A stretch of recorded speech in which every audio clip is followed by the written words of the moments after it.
Pinagpalang araw sa inyong lahat mga kabangers at mga kayanggaw. Lalong-lalo na po sa inyo kabanong. Nais ko lamang ibahagi ang aking karanasan nung ako ay binata pa.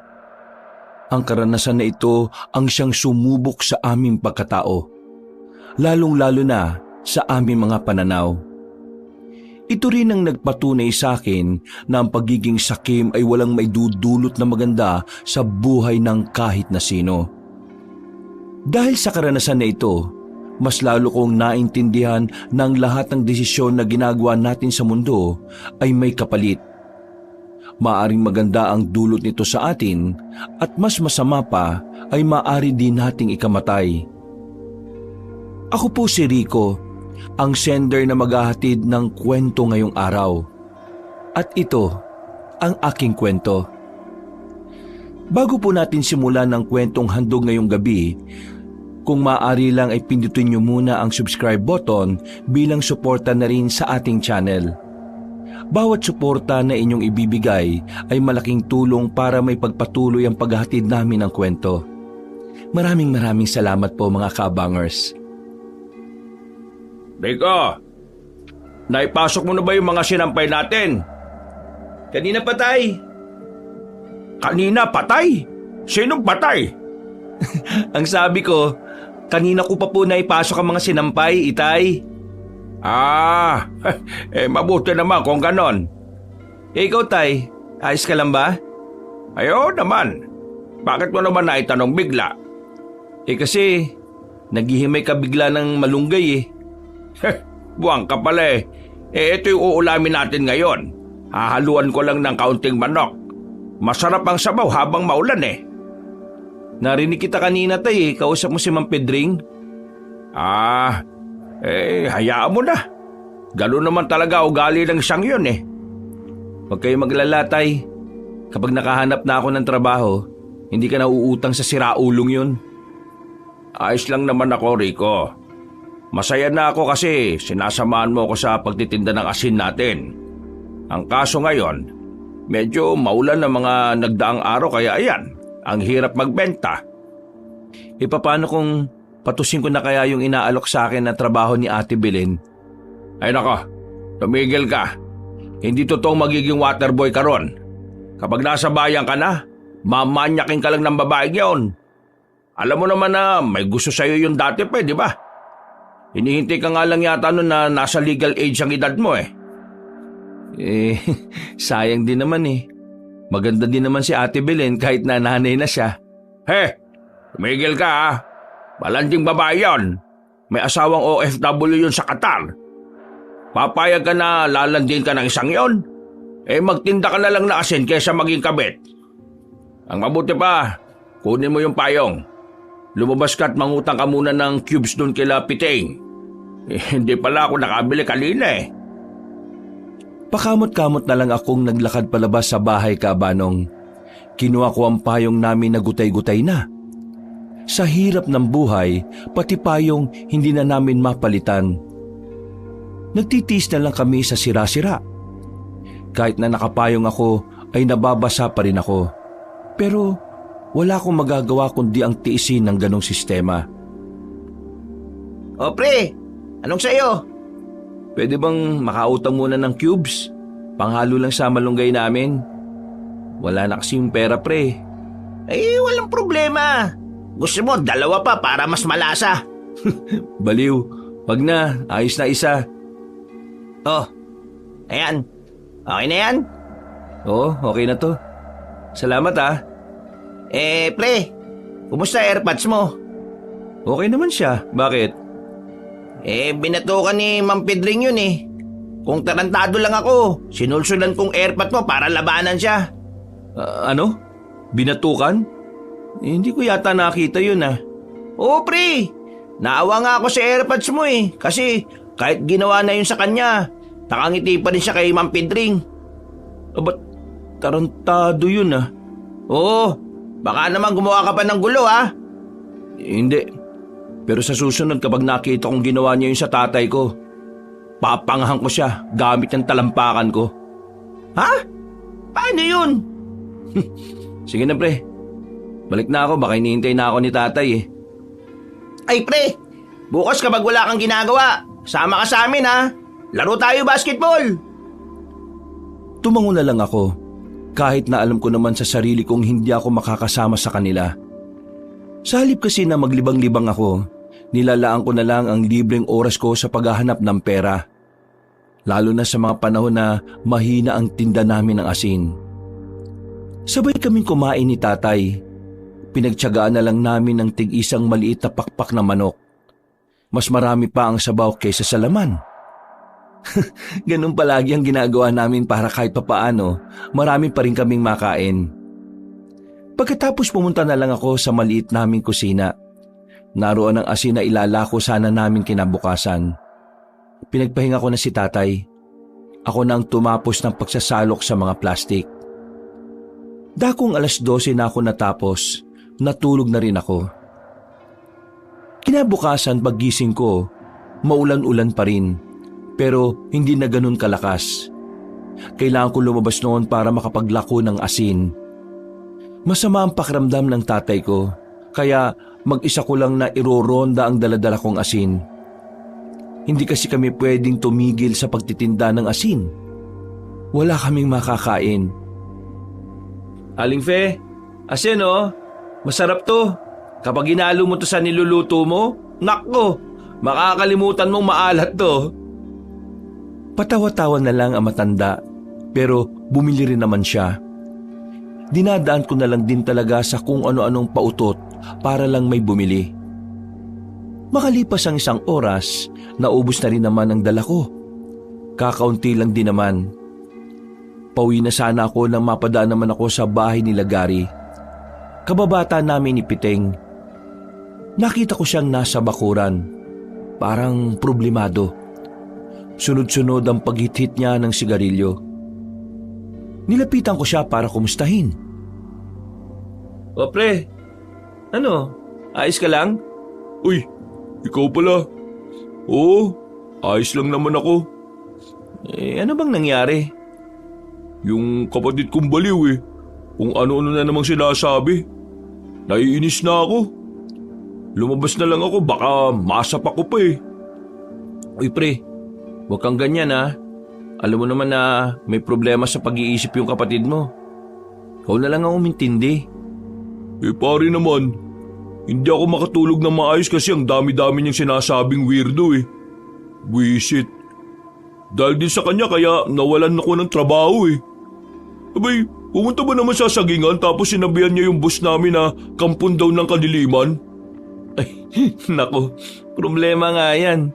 Pero ano ba kasi mga sinasabi ng kapatid mo? Puro siya sabi na may kadiliman daw na darating dahil sa isang pagkakamali at pagiging sakim. May mga nilalang daw na mabubulabog. Tapos ano, yung mga ano raw na, ano yun, mga ano? Huy, anong mga ano? Basta, mga aswang daw.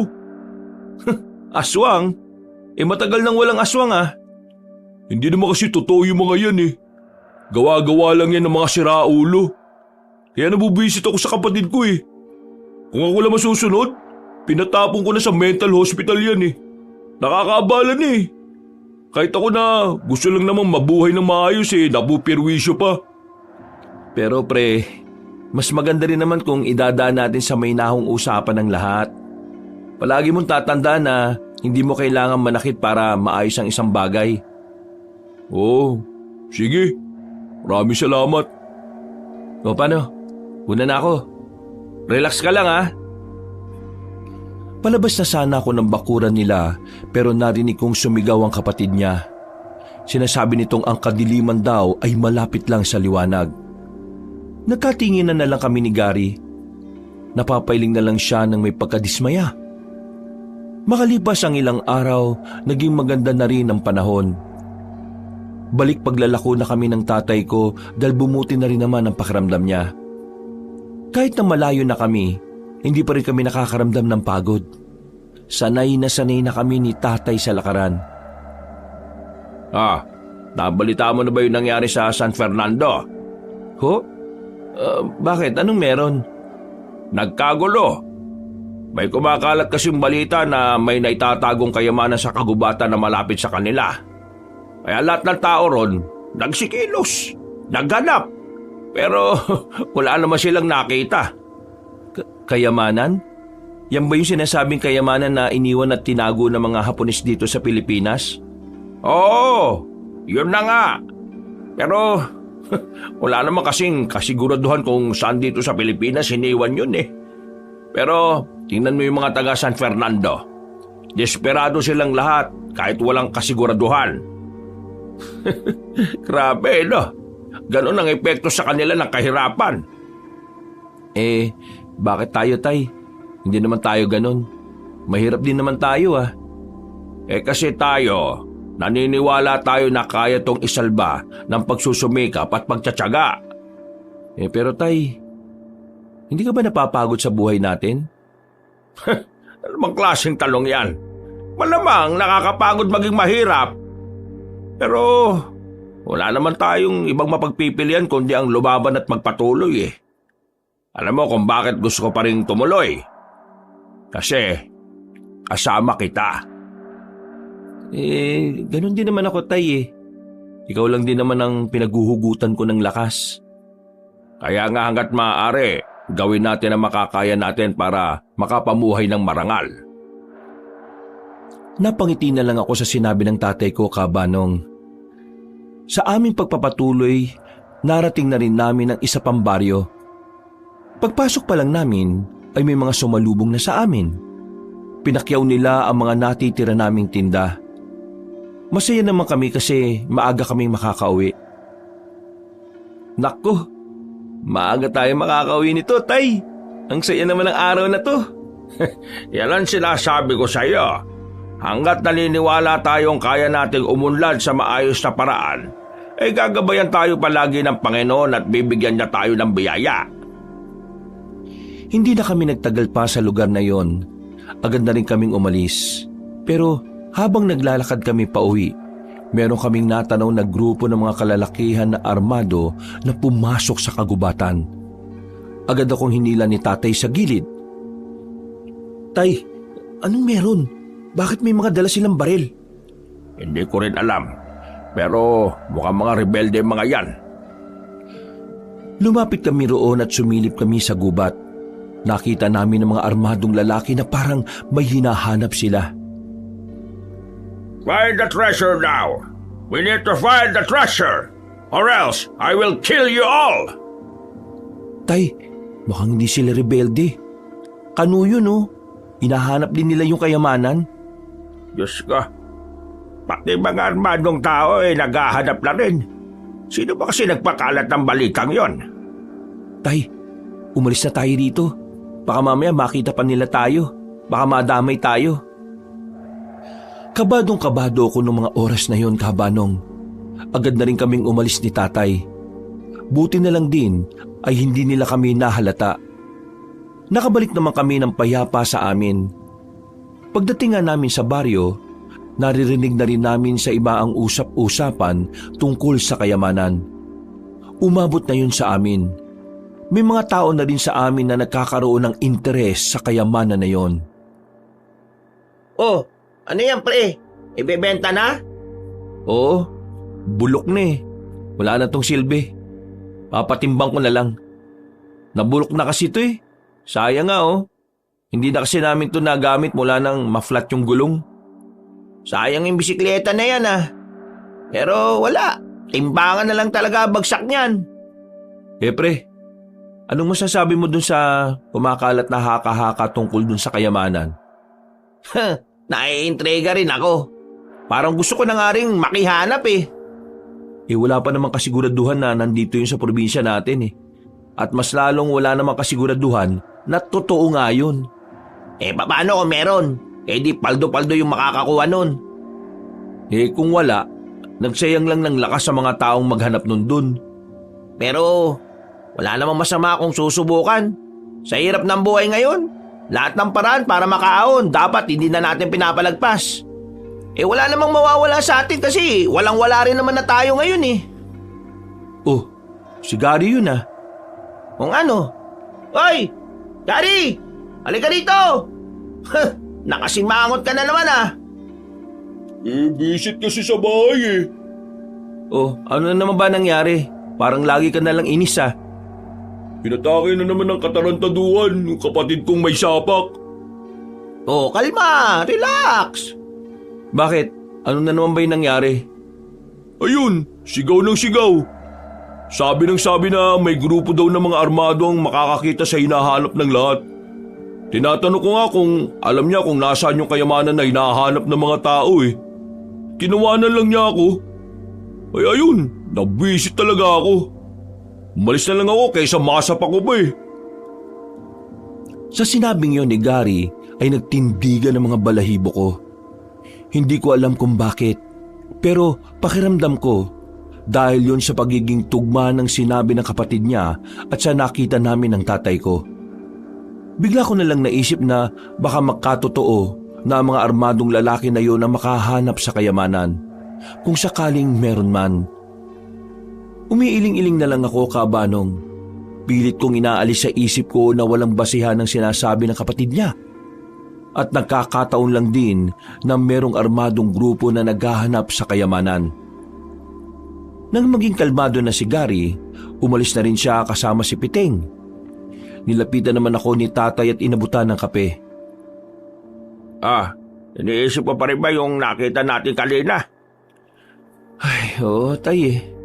Pero narinig mo ba yung sinabi ni Gary kanina? Ha? Hindi. Ano ba yon? Yung kapatid niya raw kasi, yung may problema sa pag-iisip.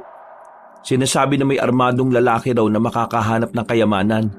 Eh di ba, meron tayong nakitang armadong grupo kanina. Hinahanap din nila yung kayamanan. Baka nagkataon lang. Alam mo naman, ang mga taong wala sa katinuan kung ano-ano lang ang sinasabi.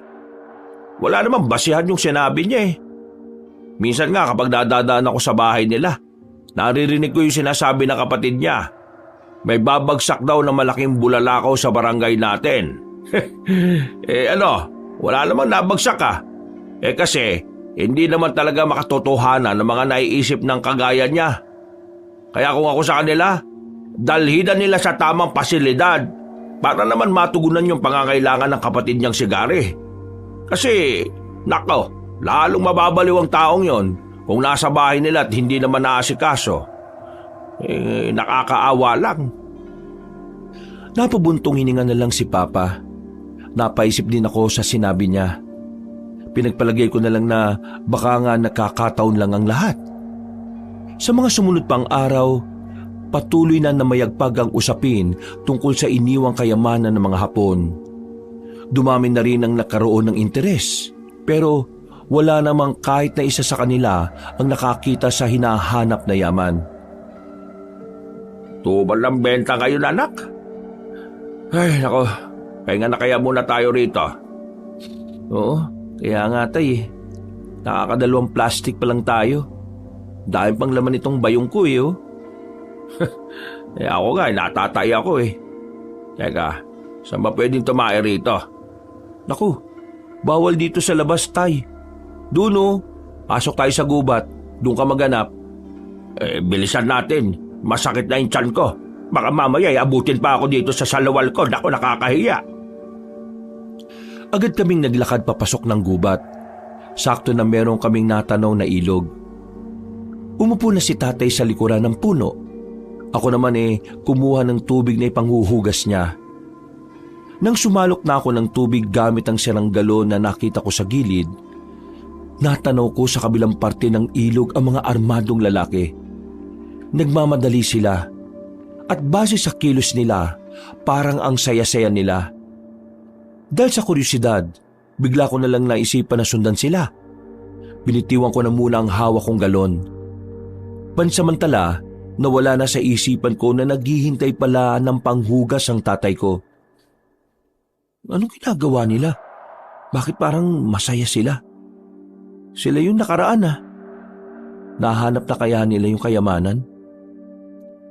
Kahit na alam kong delikado, sinundan ko pa rin sila, Kabanong. Hanggang sa nakita ko na lang silang nakatigil sa harap ng isang kuweba. Ako naman nagtago lang sa ilalim ng punong mangga. Check this cave! Check the area! I know this is the right location. Move! Move! Move! Mukhang nahanap na nga nila. Pero saan dito? Teka, hihintayin ko pa bang makita nila? Wag na siguro. Kailangan ko na lang makabalik. Tatayo na sana ako pero meron akong natapakan na lata. Nakalika ako ng tunog. Napatingin tuloy ang mga armadong lalaki sa kinaroroonan ko. Otomatikong dumaloy ang kaba sa sistema ko. At ang tanging nasa isip ko noon ay agad na umalis at iligtas ang sarili. What are you waiting for? Follow him! Buti na lang ay hindi nila ako binabaril nung mga sandaling yon. Kaya binilisan ko na lang ang pagtakbo. Nang mabalikan ko si tatay ay hindi pa rin siya nakakapaghugas. Wala ring malapad na dahon na pwede niyang magamit. Nasaan yung tubig? Kanina pa ako dito naghihintay sa'yo Isuot mo muna yung short mo, tay. Hinahabol ako eh. Wala pa akong hugas, buwang ka ba talaga? Mangangamoy ako nito. Nandiyan na sila eh. Tara na. Sino bang... Hindi ko na hinintay pang makapagsuot siya ng short. Dali-dali na kaming tumakbo palabas ng kagubatan na yon. Nang medyo makalayo na kami at makapagtago sa mga halamanan, nakita naming nilagpasan na rin nila kami. Nakahinga na rin ako ng maluwag, pero napatakip ako ng ilong nang maamoy ko si tatay. Ang pautoy! Sira ulo ka pala eh. Paano hindi ako magiging babaho eh? Hindi naman ako nakapaghugas ng puwet. Teka, ano ba kasi nangyari? Bakit ka sinusundan ng mga yon? Nakita ko kasi silang pumasok sa kabilang parte ng gubat. Sinundan ko. Nalaman ko na parang nahanap na nila yung eksaktong lugar na kinalalagyan ng kayamanan. Yun ang narinig ko. Sigurado ka ba sa sinasabi mo? Ewan ko. Yun ang sabi ng matandang kano eh. Pabayaan mo na sila. Ikaw para ka siraulo eh. Mapapahama ka pa sa ginagawa mo. Tingnan mo ako. Hindi ako nakapaghugas ng puwet. Paano ako uuwi nito ngayon? Hindi dito na lang kayo. Hahanapan na lang kita ng malapad na dahon. Baka naman kung saan ka pa magpunta niyan ha. Sasapukin ko na talaga yung mukha mo. Hindi na utay. Basta dito ka lang. Ang baho mo ni. Nakahanap naman ako ng malapad na dahon para kay tatay. Pagkatapos niyang mapunasan ng puwet niya, ay nagmamadali na rin kami makalis doon. Nakauwi naman kami ng maayos. Natulala na lang ako sa gilid dahil sa mga nangyari. Hindi pa rin mabura sa utak ko kung papaanong hinabol ako ng armadong lalaki. Habang nagmumuni-muni sa harapan ng bahay namin, nilapitan ako ni tatay at inabutan ng mainit na tableya. Ramdam ko na nag-aalala rin siya sa akin. Hindi na kasi ako makausap na maayos mula na makauwi kami. Iniisip mo pa rin ba yung kanina? Oo, tay eh. Natakot ako. Akala ko kanina katapusan ko na. Siguro sa susunod, hindi talaga dapat nagpapatalo sa kuryosidad no? May mga pagkakataon talaga na nilalamon tayo ng kuryosidad. Pero minsan, yan din talagang magpapahamak sa atin. Kaya dapat, kaya rin nating labanan yon. Basta, isipin mo na lang para hindi mangyari to ulit. Isipin mo na lang na dapat hindi ka maging tsismoso. Kasi hindi naman gawain ng lalaki yun eh. Siguro dapat ganun na lang ang gawin ko. Isang malalim na paghinga na lang ang nagawa ko. Pero sa isip-isip ko, parang nagkaroon ako ng interes sa kayamanan na hinahanap nila. Dahil kung sakaling totoo ngang naroon ng kayamanan, siguradong paldo-paldo sila. Sumapit ang gabi, hindi na ako nakatiis. Nakipagkita ko kay Piteng at Gary. Hindi ko na kaya pang itago ang nalalaman ko. Total, kaibigan ko naman sila. Naikwento ko sa kanila kung anuman ang natuklasan ko. Sinasabi mo na yung mga armadong lalaki, nahanap nila yung Yamashita treasure? Yung ba ang tawag doon? Basta, narinig ko na doon daw yung kayamanan. Pero Hindi ko sigurado kung saan banda doon ha. Malakas ang kutob ko. Sa loob yan ng kuweba. Ang tanga-tanga naman ng mga Hapon kung iiwan nila yung kayamanan sa labas ng kuweba, hindi ba? May punto si Gary. Siguradong nasa loob nga yun. Ano naman kung nasa loob? Huwag niyong sabihin na pupunta kayo ron. Rico, ito na pagkakataon natin para umahon sa buhay. Hindi pa ba natin to papatulan? Naririnig mo ba yung sarili mo? Delikado, Gary. May mga baril ang mga taong nauna ron. May mga baril? Ano naman? Hindi ba nauubos sa mga bala nila? Kayang-kaya natin sila, basta tamang diskarte lang. Rico, kapag nakakuha tayo ng kayamanan, hindi ka nauutang sa amin. May pera na tayo. Yayaman tayo. Makakaalis na rin tayo sa lugar na ito. Hindi ba naiisip yun? Gusto kong yumaman, pero hindi sa mapanganib na paraan. Sa anong paraan? Sa pagtitinda ng asin? Iniinsulto mo ba yung hanap buhay namin ng tatay ko, Gary? Hindi naman yun yung gusto kong sabihin. Ang sinasabi ko lang, walang yayaman sa pagbibenta ng asin. Walang ganun nga yun. Patapusin mo muna kasi ako. Salita ka ng salita eh. Oo, tama na yan. Pag-aaway pa kayong dalawa eh. Kung ikaw ayaw mong yumaman, pwes ibahin mo ako, Rico. Pagod na ako sa buhay kong to. Gusto ko na makaahon, no? Gusto ko na makaalis dito. Pupuntahan ko kung saan yun, bukas ng gabi. Kung talagang gusto nyo, sumama kayo sa akin. Pero bahala kayo kung ayaw nyo. Ako na lamang isang yayaman. Naglakad na palayo si Gary. Nung oras na yon, parang pinagsisisihan ko nang sinabi ko sa kanila ang lokasyon ng kuweba. Hindi dahil sa ayaw ko makakuha sila ng kayamanan, kundi dahil ayaw kong mapahamak sila. Kinabukasan, tahimik ang lugar namin.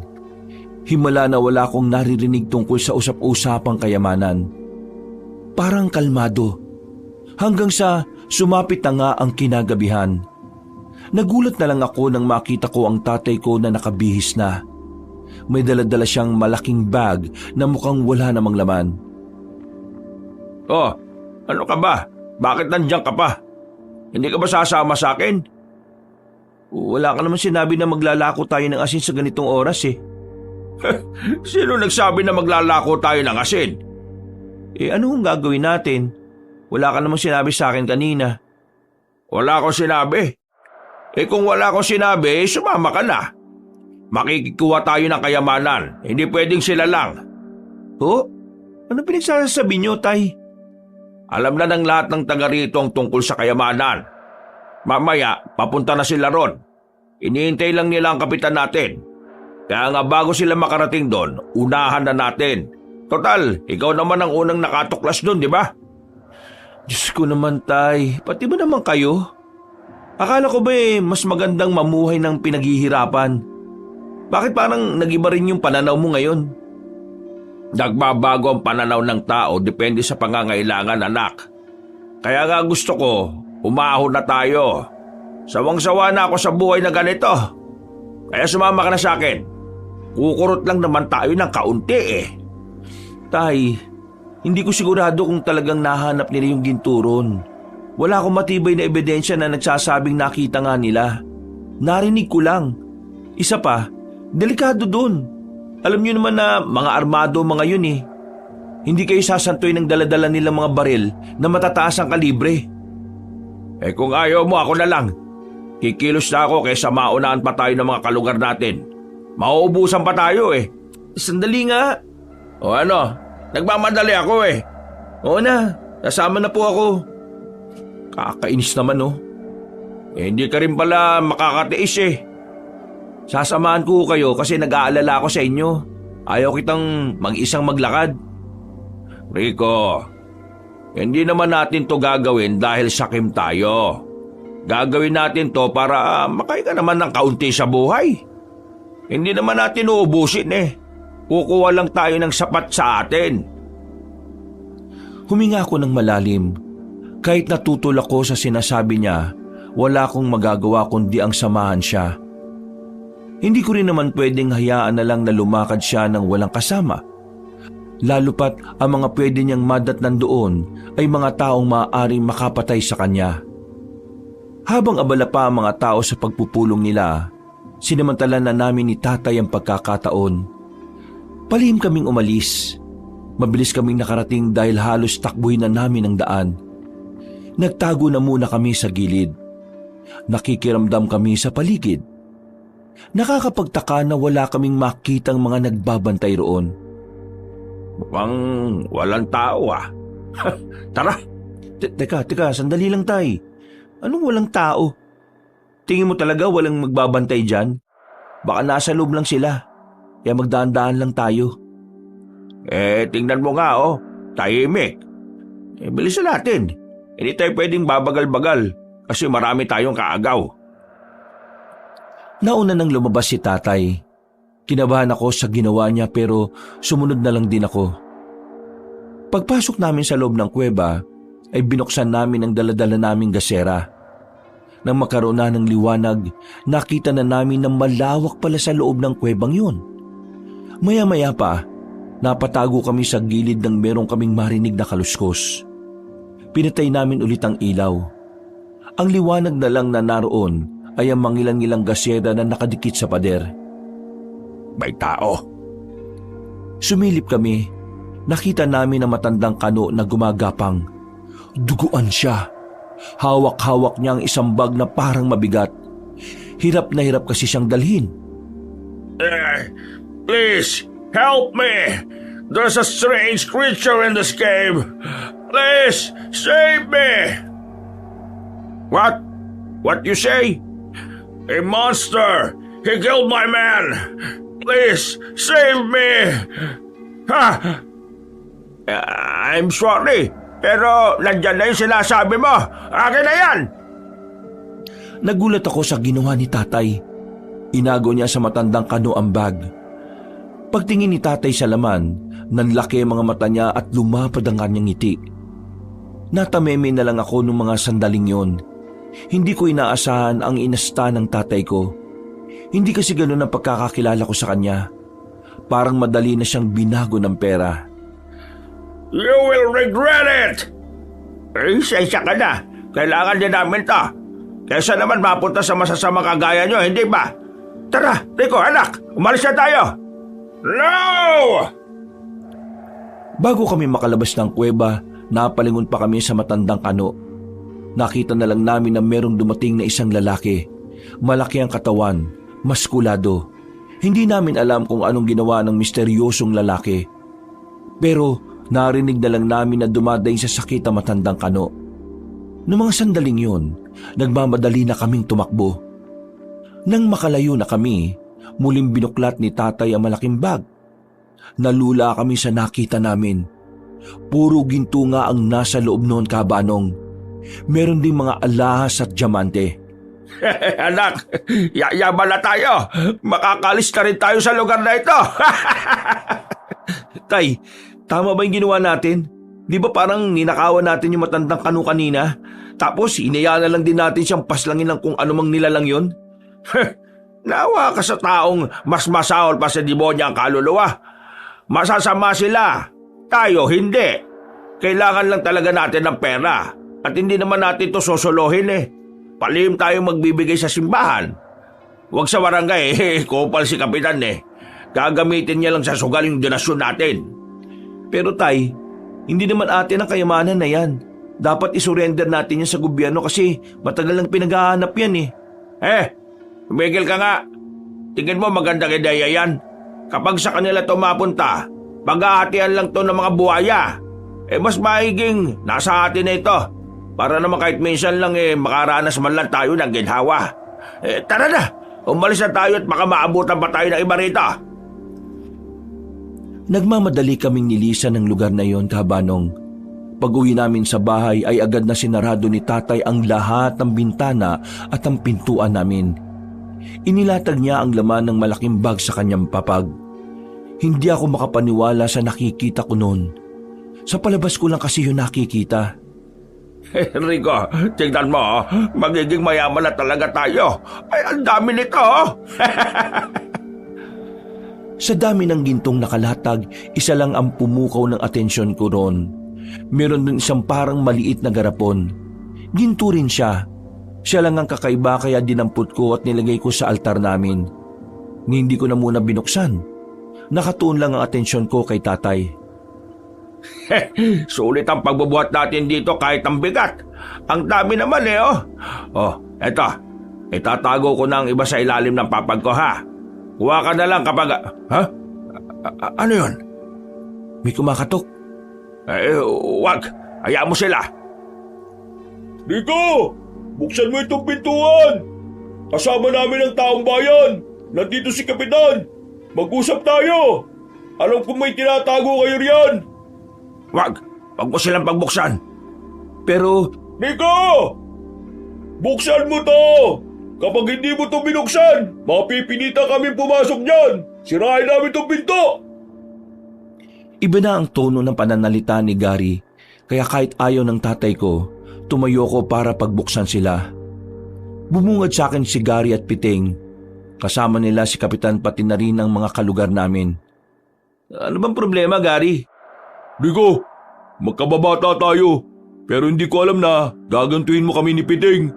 Pati ang mga kalugar natin. Ha? Teka, ano bang pinagsasabi mo?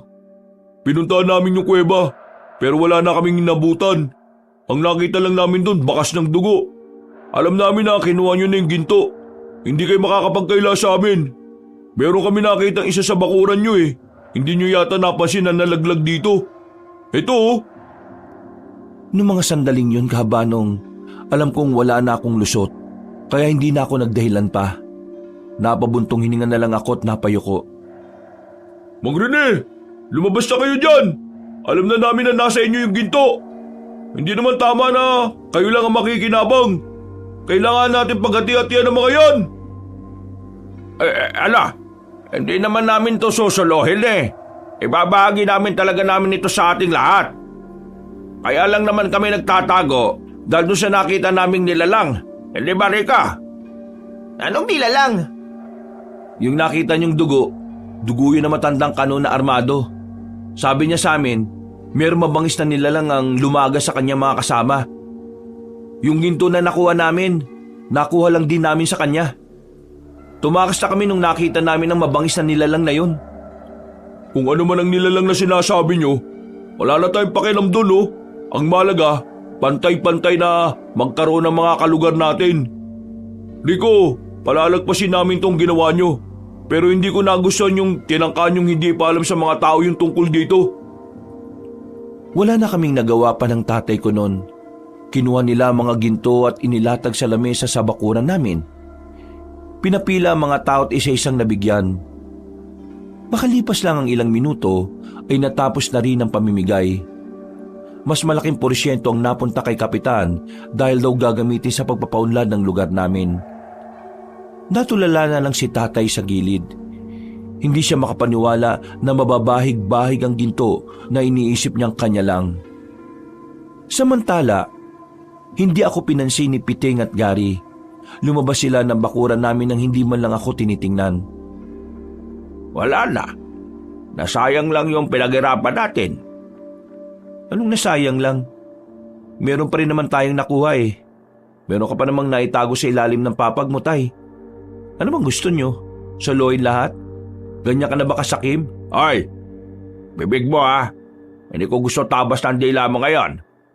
Totoo naman eh. Nang dahil sa ginto na yan, parang biglang nagbagong ugali nyo. Parang kinain nyo na lahat ng sinabi nyo no na mas masarap mamuhay ng pinaghihirapan lahat ng gustong makuha. Pinaghirapan naman natin to ah. Ano pang inaangal mo? Nagbabago ka na nga talaga, tay. Hindi ako makapaniwala. Totoo nga talaga yung kasabihan, no? Na ang tao nagbabago dahil lang sa pera o kayamanan.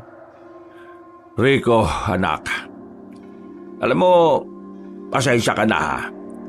Alam kong masyado akong nagiging sakim sa yaman. Pero hindi mo ako masisisi.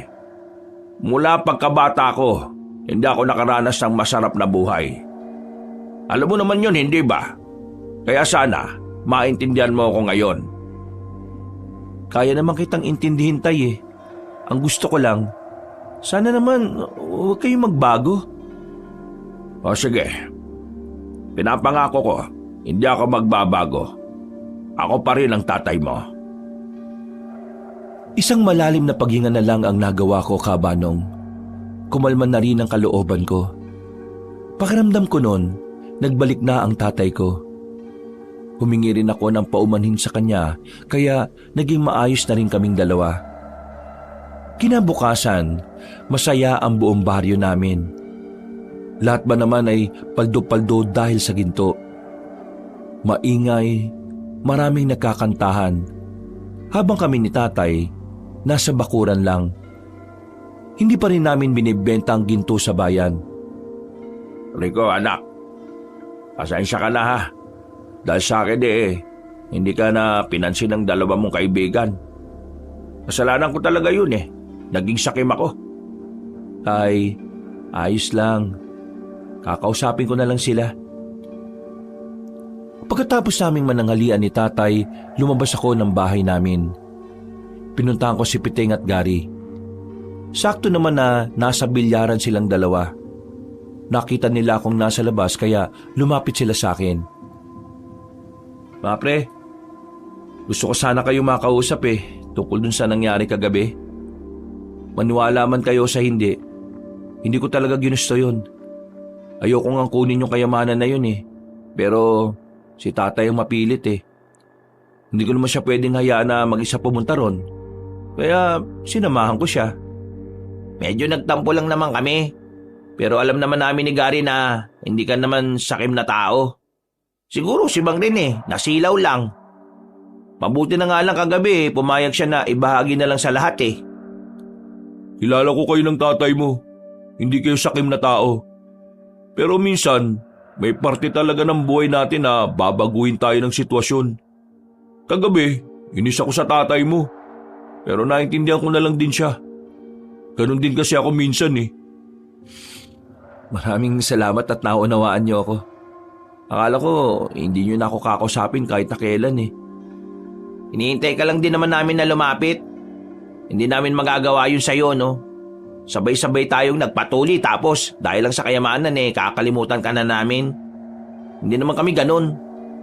Pero pre, meron akong mas gustong malaman Ano yon?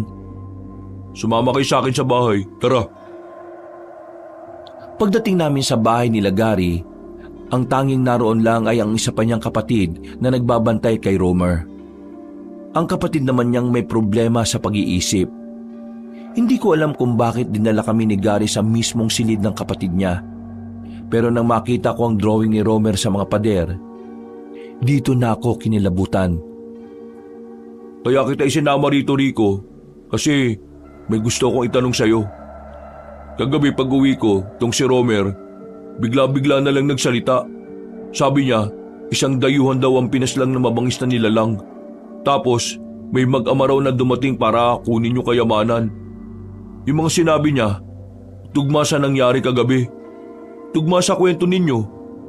Ngayon, gusto ko lang malaman, yung mga nasa drawing niya, ganyan na ganyan ba yung itsura ng nilalang na nakita niyo sa kuweba?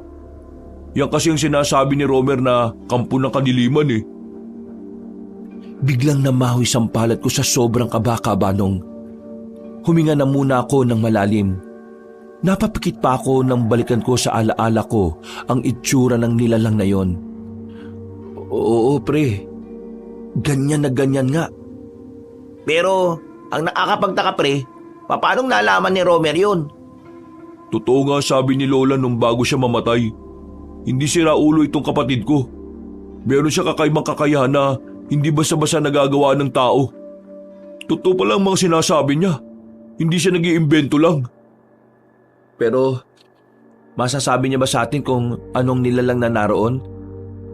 Meron siyang sinasabi sa akin noon na hindi ko pinapaniwalaan. Paulit-ulit kasi.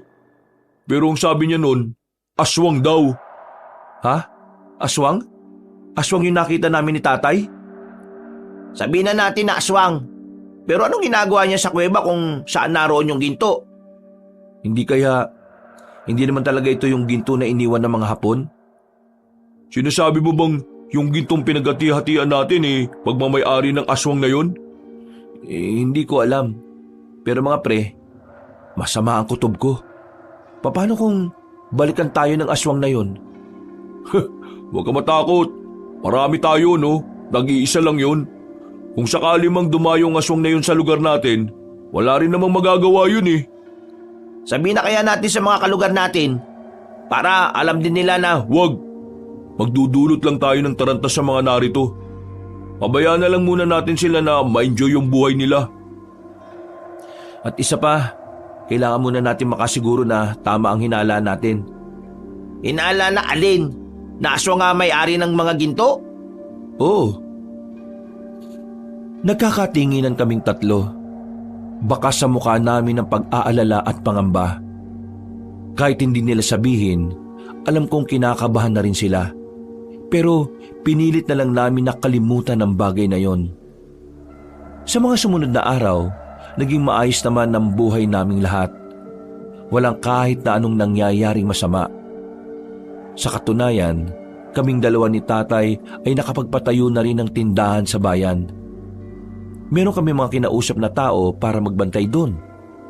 Kumuha rin kami ng lupa na pwedeng gawing sakahan.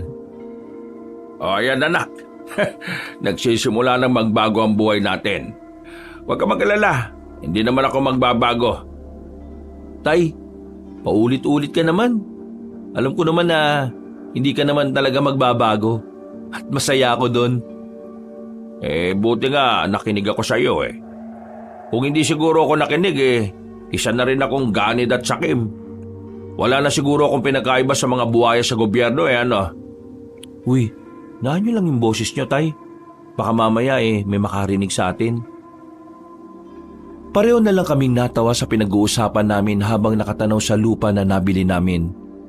Napapangiti habang nakatingin sa papalubog na araw. Tara na. Kailangan na natin makabalik sa atin. Mula sa sakahan, kailangan pa namin maglakad ng halos 5 minuto kung saan nakaparada ang motorsiklo na iniwan namin. Hindi na kasi yun kayang ipasok pa sa mismong tapat ng bukid. Habang naglalakad kami, nakatingin na kami ng tatay ko nang may marinig kaming kaluskos sa paligid. Tinapik agad ako ng tatay ko sa balikat at saka tumawa. Nakakainom mo ng kape yan anak Kaunting kaluskos, kabado ka na kaagad. Kalma. Baka mga bayawak lang yan. Tara na. Para makauwi na tayo. Hindi na ako tumugon. Binilisan na lang namin ang paglalakad hanggang sa makarating na kami sa pinagparadahan ng motorsiklo namin. Nang makabalik na kami sa baryo, sinalubong ako ni Piteng. Pinauna ko na si tatay habang ako ay kinausap pa ako ng kaibigan ko. Bakit? May problema ba? Bakit ganyan ang itsura ng pagmumukha mo? Pre, naalala mo yung sinabi ni Romer nung nakaraan? Yung nandun tayo? Nitong nakaraan lang. Oo naman. Bakit? Di ba ang sabi niya, meron daw mamamatay. At yung mamamatay daw na yon, isa sa mga nakakuha ng ginto galing doon sa kuweba. Pre, may namatay na kanina. Si Mang Tobong. Natagpo ang walang buhay sa ilog. Lasog-lasog yung katawan niya, pre. Tingin ko, nangyayari na yung kinakatakutan natin. Parang binabalikan na tayo ng nilalang na nandun sa kuweba. Teka. Kalma lang Baka naman may ibang gumawa nun kay Mang Tobong. Huwag tayo basta-basta mag-isip ng kung ano-ano kung wala pang nangyayaring investigasyon. Si Gary, nasaan? Andun, sa kanila. Binabantayan yung ano pa yung sasabihin ng kapatid niya. O sige, mauna ka na dun. Uwi muna ako sa amin. Magpapaalam lang ako kay tatay. Nagmamadaling umalis si Piteng. Ako naman ay aminadong kinabahan din sa nalaman ko. Pag-uwi ko naman sa bahay, napadako ang tingin ko sa altar. Saka ko lang naalala na meron pala akong inilagay na parang garpo na ginto doon. Sa pag-iisip na baka may kumuha noon na ibang tao, kinuha ko yun at inilagay sa ilalim ng papag ko. Tay, Pupunta lang ako kina Gary May pag-uusapan lang kami. Ay siya, sige. Pero huwag ka naman masyado magtagal doon ha. Kasi mamaya maghahapunan na tayo. Pagdating ko kina Gary, inabutan ko sila sa bakuran nila. Naghahasa ng itak si Gary. O pre, para saan yan? Nasabi ko na kay Piting, susubukan kong puntahan yung nasa kuweba. Ha? Buwan ka ba pre? Nung laban mo ron, aswang yun. Tsaka, bakit ba bigla ka nalang makakaisip ng ganyan? Parang dati lang hindi ka naman naniniwala sa mga aswang Sa mga nangyayari ngayon, kumbinsido na akong totoo mga salot na aswang na yan. Kaya hindi na ako magsasayang ng oras. Kaysa unahan niya kami, uunahan ko na siya. Alam mo ba kung anong bagong pangitain ni Romer? Bago? Bakit? Merong bago? Ano? May mamamatay ulit. Pero sinabi niya na malapit lang dito sa atin. Pero pre, delikado. Kung nakita mo lang yung aswang na yon, talagang kikilabutan ka. Wala akong pakialam. Kailangan mamatay siya bago pa siya makaperwisyo. Kung magsabi kaya tayo kay Kapitan para makahingi tayo ng backup. Kupal si Kapitan Wala siyang pakialam. May mga nagpaabot na rin ng balita sa kanya tungkol sa nangyari kay Mang Tobong. Pero hindi siya naniniwalang aswang ang gumawa nun Wala akong aasahan sa siraulong yun. Dapat pala hindi na natin hinatian ng ginto yung kapitan natin Dami-dami pa napunta sa kanya. Wala rin naman palang kwenta. Ano, nasama ba kayo? Kung hindi naman ayos lang din naman sa akin. Hindi naman ako namimilit Rico, sasama ako. Hindi pwedeng hayaan na lang kita na lumakad na mag-isa dun. O sige, sasama na rin ako. Kung napipilitan ka lang, wag na Kaya na namin. Hindi, sasama talaga ako. Gusto ko rin makita ulit yung nilalang na yun Kung ganun, tara. Handang-handa na itong mga gamit ko. Meron pa ako rito. 45. Sabugang ulo ng aswang na yun. Kalat ang utak nung pag nakita ko yun. Pagkatapos namin magapunan ni tatay, lumabas ako sa bahay para sumama sa dalawa kong kaibigan. Kinakabahan ako noon, Kabanong. Sa buong buhay ko, yun ang unang pagkakataon na haharap kami sa isang nilalang na hindi namin alam kung kakayanin ba naming paslangin. Tanging tapang lang ang daladala namin at ilang sandata. Wala kaming sapat na kaalaman kung papaano yun matatalo. Buti naman pinayagan ka ni Mang Rene. Anong pinayagan? Hindi ako nagpaalam. Wala kami kasalanan dyan kapag nagalit airpat mo Ikaw Piting, sinong bantay dun sa tindahan nyo? Bakit to sumama? Sinarado ko na yung tindahan. May ginto na ako Ilang minuto pa ang nakalipas, natanaw na rin namin ang kuweba. Pinatay na rin namin ang daladala naming lampara. Pinakiramdaman na muna namin ang paligid. Nasa 5 minuto muna kaming nagmasid at nanatili sa kinalalagyan namin. Nang masiguro namin kami lang ang naroon, marahan kaming lumabas at lumapit sa kuweba. Saka na namin binuksan ulit ang lampara. Habang naglalakad kami papasok sa loob, narinig namin na may mabibigat na yabag ng paa. Kaya naman, agad-agad din kaming tumakbo palabas. Nagtago kami ulit. Hindi nagtagal, nakita na rin namin ang isang lalaki na matangkad. Nakamaong lang na pantalon at walang pang itaas. Maskulado ang katawan niya, mahaba ang buhok nito. Patay ka sa aking aswang ka.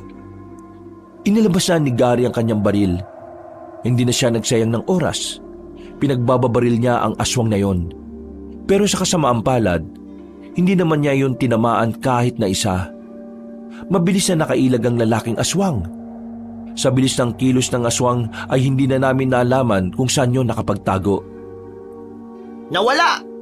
Pambira ka naman pre Ang daming putok ni isa walang tumama. Kita niyo naman di ba? Ang bilis niya. Hindi normal yung bilis niya Maganda kayo. Baka mamaya nandyan lang siya sa paligid. Nakatutok lang ang baril ni Gary sa kung saan-saan. Nakikiramdam kami. Wala kaming makitang aswang sa paligid pero alam naming nasa tabi-tabi lang siya. Nagulat na lang kami nang biglang hablutin ng aswang ang baril. Mabilis kaming nagtago. Kami naman ang pinagbababaril noon. Kalaunan, naubos din ang bala. Matapang namang lumabas si Gary kahit ang hawak lang niya ay mahabang itak. Lumabas ka dyan!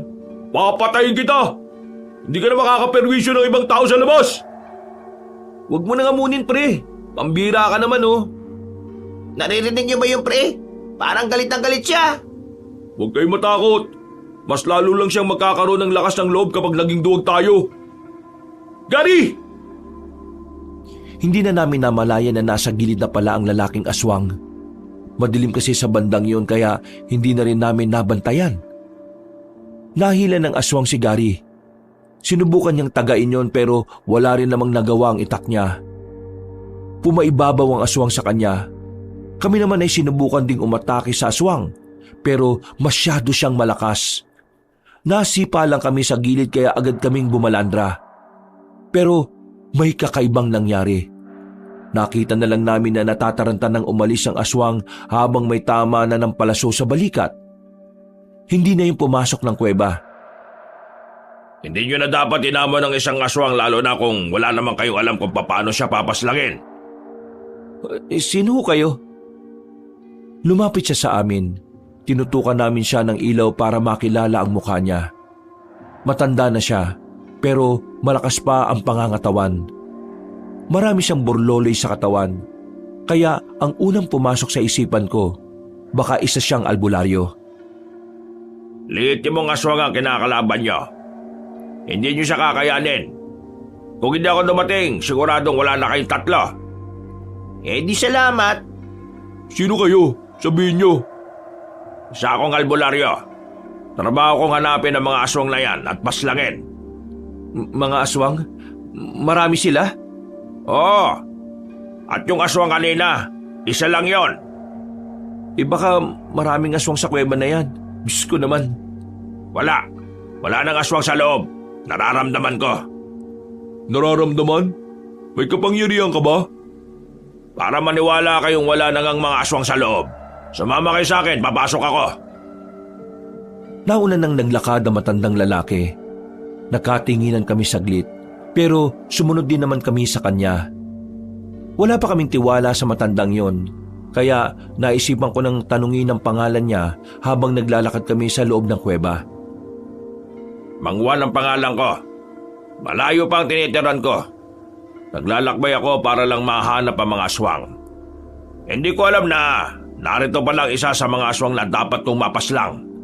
Kaso ang problema, nakatakas. Kaya gusto ko malaman kung ano pa ang mga pwede kong malaman dito. Mga ilang sandali lang, tumigil na kami sa isang malaking ribulto ng demonyo. Meron siyang tiningnan doon. Nagtataka siya. Parang may hinahanap siya. Tumingin siya sa amin na para bang pinagbibintangan kami sa isang kasalanan. Oh, bakit? Anong meron? Ang ribultong ito ang nakasulat sa libro ng mga aswang. Sa mga ganitong ribulto, sumasamba ang mga aswang. Pero hindi tinayo ang ribultong ito kung hindi ito inaalayan ng mga ginto. May alam ba kayo kung sino ang kumuha ng mga ginto? Sandali kaming hindi nakapagsalita. Hindi namin alam kung dapat bang sabihin namin sa matandang yun ang totoo. Kahit kasi tinulungan niya kami, hindi pa rin namin magawang magtiwala sa kanya. Hindi kayo makapagsinungaling sa akin, ha? Kayo siguro, no? Kayo ang kumuha ng mga ginto rito? Hayaan niyo ako magpaliwanag. Uy, bakit mo sasabihin sa kanya? Baka mamaya. May mga armadong lalaki ang kumuha ng ginto dito sa kuweba. Akala nila, galing yun sa mga Hapones nung panahon ng pananakop. Pero namatay sila. Yung pinuno nila, nakita namin naghihingalo. Saka namin kinuha yung bag. Pero kayo pa rin ang nakinabang sa ginto. Nasaan ang mga ginto? Nasaan ang parato? Ha? Anong parato? Ang parato, isa ring ginto. Pero hindi ito kagaya ng mga pangkaraniwang ginto. Dahil ang bagay na ito ay pinakamahalaga sa mga aswang. Ang parato ay inilalagay sa ilalim ng ribultong ito. Pinaniniwalaan nila na sa paratong yon, namamalagi ang kaluluwa ng mga mahal nila sa buhay. Ah, parang doon nilalagay yung mga abo ng mga namatay nilang mga kamag-anak? Hindi, abo. Mismong kaluluwa ang mga naroon. Hindi nyo dapat kinuha ang bagay na yon. Hindi nga namin alam kung ano ang parato. Wala naman kaming nakuha na banga dyan eh. Kailangan mahanap yon. Kung hindi, maaaring malagay sa alanganin ang buhay ng karamihan sa inyo. Huwag na nga tayo makinig sa isang yan. Hindi natin kilala yan eh. Ngayon lang natin yan nakausap at nakita. Baka mamaya may ibang binabalak sa atin yan. Hoy, makinig kayo sa akin. Kailangan nyo hanapin ang parato at maibalik dito. Kung hindi nyo may babalik, madadamay ang mga inosyenteng buhay. Sige nga, sabihin mo na lang nga sa amin. Ano bang itsura ng parato na yan? Wala akong tsak na pagkakalarawan. Ang nabasa ko lang, para siyang lalagyan. Hindi ko alam kung nasaan yun. Wala naman kami nakitang ganun eh. Baka hindi kami nakakuha. Baka mga armadong lalaki nakakuha nun. Kung hindi kayo nakakuha, kailangan nyo pa rin hanapin yon at maibalik dito. Dahil madadamay pa rin kayo sa oras na dumalaw na mga aswang dito para magsamba. Kayo lang ang malapit sa lugar na ito. Kaya kayo lang ang babalikan nila. Di ba sabi mo, tumutugis ka ng aswang? Di tulungan mo kami kapag nangyari yung sinasabi mo. Oo, tutulungan ko naman talaga kayo eh. Pero hindi ko maililigtas ang maraming buhay kung mga inosyente ay idadamay nila. Iisa lang ako. Mga pre, tingin ko kailangan nga nating mahanap yung bagay na yun. Kahit yun na lang ang maibalik natin. Di ako naniniwala sa isang to eh. Baka mamaya, sinasabi niya lang yun para magkaroon siya ng parte sa mga ginto. Ganyan ka ba kawalang utang na loob? Matapos ko kayo iligtas, lalo ka na. Pag-iisipan mo ako na masama. Gano'n naman talaga ang mga masasamang tao, di ba? Nagpapanggap mo ng mabuti sa umpisa. Pre, kalma ka nga. Tara, malis na tayo rito sa kuweba na to. Baka mamaya biglang may dumating na maraming aswang. Bahala kayo kung maniniwala kayo dyan. Pre, sumunod ka lang sa labas. Susundan ko lang si Gary. Manong, totoo ba talaga mga sinabi nyo? Akala ko sa kalooban mo na naniniwala ka sa akin. Nababasa ko sa mga mata mo eh. Ikaw, sa inyong tatlo, ikaw ang bukod tanging nakikitaan ko ng mas bukal ang puso. Gawin mo nararapat iyo. Hindi lang para sa inyo ng pamilya mo. Para na rin sa mga nakakarami. Kung sakaling maibalik naman namin yung parato, hindi na ba manggugulo yung mga aswang? Hindi ko alam. Pero kung may babalik nyo yon, may tsansang umalis na lang sila rito at lumipat ng lugar. Pero may tsansa rin na magalit sila dahil ninakaw niyo yung mga ginto nila. Ang malaga rito, maibalik ang parato. Yun ang pinakamalaga sa kanila kaysa sa ginto. Bumuntong hininga na lang ako ng mga sandaling yon. Matapos ang pag-uusap namin, ay sabay na rin kaming lumabas. Naghiwalay na rin kami ng landas. Nagpaalam sa akin ang matandang lalaki at sinabi niyang babalik siya kinabukasan. Ako naman, nagmamadali ako makauwi sa amin. Nakaabang na ang tatay ko sa bakuran namin dahil napatagal ako makabalik. Hoy, pambira naman. Bakit man tagal mo naman? Lumamig na yung pagkain natin, no? Pasensya na tay, napakwento lang ako. Tara na, kain na po tayo. Kapansin-pansin ang pagiging balisa ko nung gabing yon. Tanong ng tanong ang tatay ko kung ayos lang ba ako. Pero sinasabi ko lang na oo. Hindi ko sinabi sa kanya ang totoo. Ayoko kasing ma-stress siya kapag nalaman niya ang nangyari. Kinabukasan, maaga akong nagising. Pupuntahan kasi namin ni tatay ang sakahan namin para kausapin yung mga magiging tao namin doon. Pagdating namin doon, naroon na silang lahat. Lutang ang utak ko noon, kabanong. Niwala ngang pumasok sa kokote ko sa mga napag-usapan. Hindi na nakatiis ang tatay ko. Habang abala ang mga tao namin, dinala niya ako sa kubo-kubo at kinausap niya ako. Nak, ano ba talagang problema? Kanina pa kita napapansin eh. Para kang sabog. Nakadroga ka ba? Tay naman, ba't naman ako maggaganon? Mukha ba akong adik? Oo, mukha kang adik. Tinatanong na nga ako ng mga tao natin kung ayos ka lang eh. Ano ba kasing iniisip mo? Tay, ayos lang ho ako. Kilala kita. Alam ko kung kailan ka nagsasabi ng totoo at kung kailan hindi. Hindi ka makakapagsinungaling sa akin. Ginagawa mo naman akong bata anak eh. Huminga ako ng malalim. Tingin ko noon, kailangan na ring malaman ng tatay ko ang nangyayari.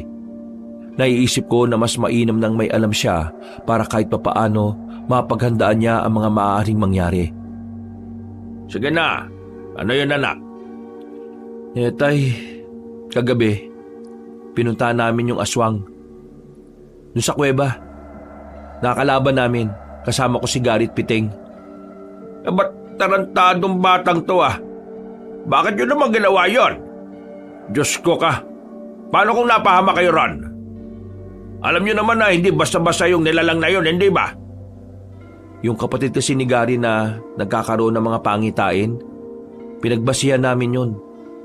Nakita kasi sa pangitain ni Romer na may mamamatay raw dito sa atin. Kaya uunahan na lang sana namin. Pero ang nangyari, muntikan na kaming madali. Buti na lang may dumating na matandang albularyo. Niligtas niya kami. Nako, buti na lang talaga. Kung hindi, baka mamaya sa morgue na kita puntahan. Maraming alam yung matandang albularyo, Tay. Meron siyang sinasabi, yung parato, bagay na nasa ilalim daw ng libulto ng mga aswang. At yung parato, parang kagaya siya ng sa atin. Yung nilalagyan ng abo ng mga namatay nating mahal sa buhay. Pero sa kanila, lalagyan daw ng kaluluwa. Nawala na yung sa libulto. At ang hinala ng albularyo, napasama yun sa mga kinuwang ginto. Kasi ginto rin daw yun. Parato? Ngayon ko lang narinig ang salitang yan ah. Ang parato ay galing daw sa libro ng mga aswang. Nandun daw yun nakasulat. Ang kaso, hindi namin alam kung ano yung itsura ng parato. Kung gaano kalaki o kung gaano kalapad o kabigat. Basta, parato. Kapag daw hindi na ibalik yung sa libulto ng mga aswang, mayayari tayo. Pwede raw madamay ang mga inosenteng buhay. Saan naman kasi natin hahanapin yung parato na yon? Yun nga ang problema. Nasaan? Sumasakit na nga ulo ko kakaisip eh. Sino bang nakakuha ng parato na yon? Wala naman ako nakuhang ginto na parang lalagyan eh. Wala akong maalala. Tay, huwag niyo na lang pong intindihin. Ako na ang bahala rito. Kailangang nakafocus kayo sa sakahan. Pwede bang pabayaan kitang sumasakit ang ulo sa kakaisip? Kailangan kitang tulungan siyempre. Isa pa, kasama rin naman ako sa dahilan kung bakit nangyayari ang lahat ng ito eh. Hindi niyo naman kasalanan, Tay. Lahat tayo ginusto natin to. Gagawa natin ang paraan yan. Mahahanap ko rin yung buwisit na parato na yan. Huminga ako ng malalim. Napapikit na lang ako. Maya-maya, nagpaalam ako kay tatay. Pinuntahan ko si Piteng. Sumama siya sa akin at pinuntahan naman namin si Gary. Uminit ang ulo ko nang makita ko siyang nagiinom lang sa bakuran nila. Parang hindi man lang siya gumagawa ng paraan kung paano namin makikita yung parato na sinasabi ng matandang albularyo. Gary! Hindi tumayo si Gary sa kinilalagyan niya. Kaya naman ako na mismo ang lumapit sa kanya. Hinila ko ng malakas ang kwelo niya para sapilitan siyang patayuin. Nagagawa mo pa talaga mag-inom ha? Habang kami sumasakit ang ulo namin sa kakaisip kung saan namin hahanapin yung lintik na parato na yon. Tapos ikaw, pasarap ka lang sa buhay. Bitiwa mo nga ako! Alam mo ang problema mo, Rico? Ikaw ang problema ko. Wala ka man lang bang balak tulungan kami para ma-resolve ang problemang to? Problema? Wala namang problema. Wala. Sira ulo ka na ba talaga? Kailangan natin mahanap ang parato. At wala tayong ideya kung saan mahahanap yun. Alam mo kung bakit ka problemado? Kasi nagpapaniwala ka sa matandang yun. Gary, pre, seryosohin mo naman tong sinasabi namin. Para din naman to sa... Isa ka pa! naimpluwensyahan ka na nito ni Rico. Alam niyo, naniniwala na ako na merong aswang kasi nakita ko eh.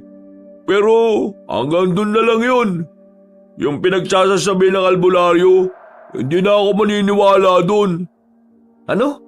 Hindi ka naniniwala? Pero sa kapatid mo naniniwala ka? Sinasabi mo bang hindi ako dapat maniwala sa kapatid ko kasi hindi siya normal? Ha? Hindi naman hama kasi na mas katiwa-tiwala yung sinabi ng albularyong may alam sa aswang. Kaysa sa wag mo insultoy na kapatid ko ha? Kahit nainis ako doon, mahal ko yun. Malis ka na nga! Baka makakalimutan ko pa kaibigan kita. Malis ka na! Alis! Tara na pre, yaman mo na muna yan. Hinila na ako ni Piting paalis doon. Napapailing na lang ako dahil hindi rin ako makapaniwala na nakapagbitaw ako ng mga ganong klase ng salita. Pre, hindi ko rin gusto yung mga sinabi mo ha. Mali na idamay mo si Romer. Oo, alam ko naman eh. Nadala lang ako ng emosyon ko. Alam kong mali ako pero pre, hindi ko na alam ang gagawin ko. Pakiramdam ko, nakasalalay sa balikat ko ang lahat ng buhay ng mga taong narito. Bumuntong hininga na lang ako. Kumirot na ang sentido ko noon. Kaya umuwi na muna ako sa bahay para magpahinga. Wala pa si tatay. Nasa bayan siya para punta ng isa pa naming negosyo roon. Buti na lang din, sinamahan ako ni Piting.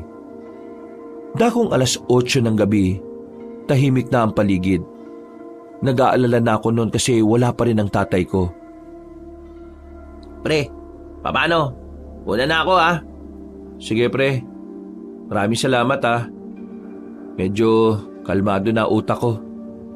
Hindi bale, bukas ng umaga babalikan ko si Gary at hihingi ako ng pasensya sa kanya. Mabuti naman kung ganon. Alam mo naman, matagal na tayo magkakaibigan, kaya dapat hindi tayo nakakasamaan ng loob. Sige pre, maraming salamat ulit ha. Tumango na lang siya sa akin at nagsimula na rin maglakad palabas ng bakuran namin. Pero hindi pa man siya nakakalabas, napatigil na siya kagad sa bandang bungad. Nung una, hindi ko alam kung bakit, kaya tumayo na rin ako at nilapitan siya. Sino ba kayo? May isang lalaking nasa tapat ng bahay namin. Hindi siya nagsasalita. At kahit na ilang beses kong ulitin ang tanong ko, hindi naman din siya sumasagot. Pre, tingnan mo oh. Sa kabila meron din. Paglingon ko sa gilid, meron ding lalaki ron. Ganon din sa kaliwang banda. Walang nagsasalita sa kanila. Nakatingin lang sila sa amin ng seryoso. Napapalunok na ako ng laway sa sobrang kaba. Kaya naman, hinila ko na si Piting papasok sa bahay namin. Sinarado namin ang mga bintana at kinandado namin ang pintuan. Pre, ano ba nangyayari? Diyos ko, sino ba yung mga yun? Mga adik yata yun eh. Hindi sila adik pre. Ha? Anong ibig mo sabihin? Hindi sila adik. Mga aswang ang mga yan. Yan na nga ba kinatatakutan ko eh. Binalikan na nila tayo. Inaanap na nila yung lintik na aparato na sinasabi nila. Oo, kumalma ka lang. Eto, kunin mo tong isang itak. Huwag mong sabihin na lalabanan natin ang mga yan. Wala naman tayo magagawa, Piting eh. Kung sakali makapasok sila rito sa bahay, di lalabanan natin sila. Hindi pwedeng mamatay na lang tayo ng basta-basta. Noong mga sandaling yun, Kabanong, palakas ng palakas ang angil nila. Naririnig din namin mula sa kabilang bahay na nagsisigawan na sila. Nakita na rin nila ang mga nakapalibot sa bahay namin. Kahit na kinakabahan at nangingilabot, pinipilit naming malakasan ang aming loob. Alam namin na sa oras na mabuksan nila ang pintuan, siguradong mapapahama kaming dalawa. Pre, anong gagawin natin? Manahimik ka nga muna. Mas lalo ako hindi makapag-isip sa iyo eh. Tulungan mo ako. Iarang natin ang lamesa. Dali! Pinagtulungan namin buhatin ang lamesa at saka inilagay sa pintuan. Nagtungo rin ako sa kusina para kumuha ng maraming asin. Isinaboy namin yon sa siwang ng pintuan. Narinig namin na parabang naapektuhan ng mga nilalang na yon. Kaya nagkaroon kami ng lakas ng loob na sabuyan pa sila ng sabuyan. Binuksan ko ng bahagya ang bintana. Binuhos ko ang asin doon. Hindi sila makalapit sa parting yon. Kaya naman naisipan ko rin na ibuhos pa ang ibang asin sa palibot ng bahay namin. Para kung sakali makapasok sila ay hindi naman sila makalapit. Naging epektibo naman ang mga naisip namin. Tumigil ang pag-angil nila. Pero nanatili lang kami sa loob ng bahay. Ano? Mga duwag pala kayo, mga aswang kayo eh. Uy, wag mo nang asarin. Baka mas lumakas pa sila kapag naasar sila eh. Wisit kasi yung mga yan eh. Kanina pa ako kinakabahan eh. Buong akala namin noon ay umalis na sila, Kabanong. Pero muli na namang dumaloy ang kaba namin nang bigla na namang umangil sila ng umangil. Mas malakas at parang mas gigil na sila sa mga sandaling yon. Pero narinig namin sa labas na parang may dumating. Nabuhayan kami ng loob ng mapagtantong boses ni Mang Juan ang narinig naming nagsasalita. Mabuti naman at lumitaw na rin kayo. Hindi na ako mahirapan pang maghanap sa mga salot. Tumagal ng halos 5 minuto. Tumakas na ang mga aswang. Iniwasan nilang kalabanin si Mang Juan, na parabang alam ng mga nilalang na yon na ikamamatay lang nila kung hindi sila aalis. Buksan niyo ito. Ako ito, si Mang Juan. Nagmamadali naming inalis ang lamesang nakaharang. Nakita namin si Mang Juan na nagpupunas na ng itak niya. Parabang hindi man lang siya kinabahan. Normal lang ang kilos niya. Ano? Ayos lang ba kayo? Paano mo napalayas yung mga salot na yun? Sinabi ko naman kasi sa inyo, matagal ko na itong ginagawa. Kaya kailangan nyo magtiwala sa akin. Pero, nahanap nyo na ba yung parato? Hindi pa rin eh. Wala kaming mahanap. Kailangan na natin hanapin yon. Nakita nyo naman, bumaba na ang mga aswang dito. Ibig sabihin lang nun, alam na ng mga nilalang na yun na nawawala ang parato nila. Kayo ho, may ideya na ba kayo kung anong itsura ng parato? Wala pa rin eh. Basta ang alam ko lang, ha? Natigil ang pag-uusap namin nang biglang makarinig kami ng malakas na sigaw mula sa hindi kalayuan. Mga tinig ng mga kalugar namin na humihingi na ng tulong. Tumakbo kami patungo roon kasama si Mang Juan, pero huli na nang dumating kami. Wala nang malakas na tinig. Inabutan na lang namin na wala nang buhay ang mga tao sa loob ng bahay. Duguan ang sahig. Nakabulagta ang mga naroon. Maraming kalmot sa katawan at halos sumiwalay ang lasog-lasog na katawan. Wisit! Napaka-brutal naman ito! Ito na sinasabi ko. Ito na kinatatakutan ko. Gumagawa na sila ng hakbang para pagbayarin ng mga tao. Ang lahat ng ito ay nangyayari dahil sa kasakiman ninyong mga taga rito. Hindi ako nakapagsalita, Kaabanong.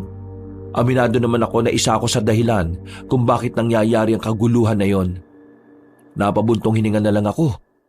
Nararamdaman ko ang konsyensya sa kalooban ko kaya napapayuko na lang din kaming dalawa ni Piting. Pero hindi pa naman huli ang lahat. Ang una niyong gawin, sabihin ng barangay, ipaalam ang tunay na sitwasyon ng inyong lugar. Kailangan malaman ng mga taga rito na may mga aswang na magdudulot ang panganib sa buhay ng lahat. Bilisan niyo na! Kumilos na kayo!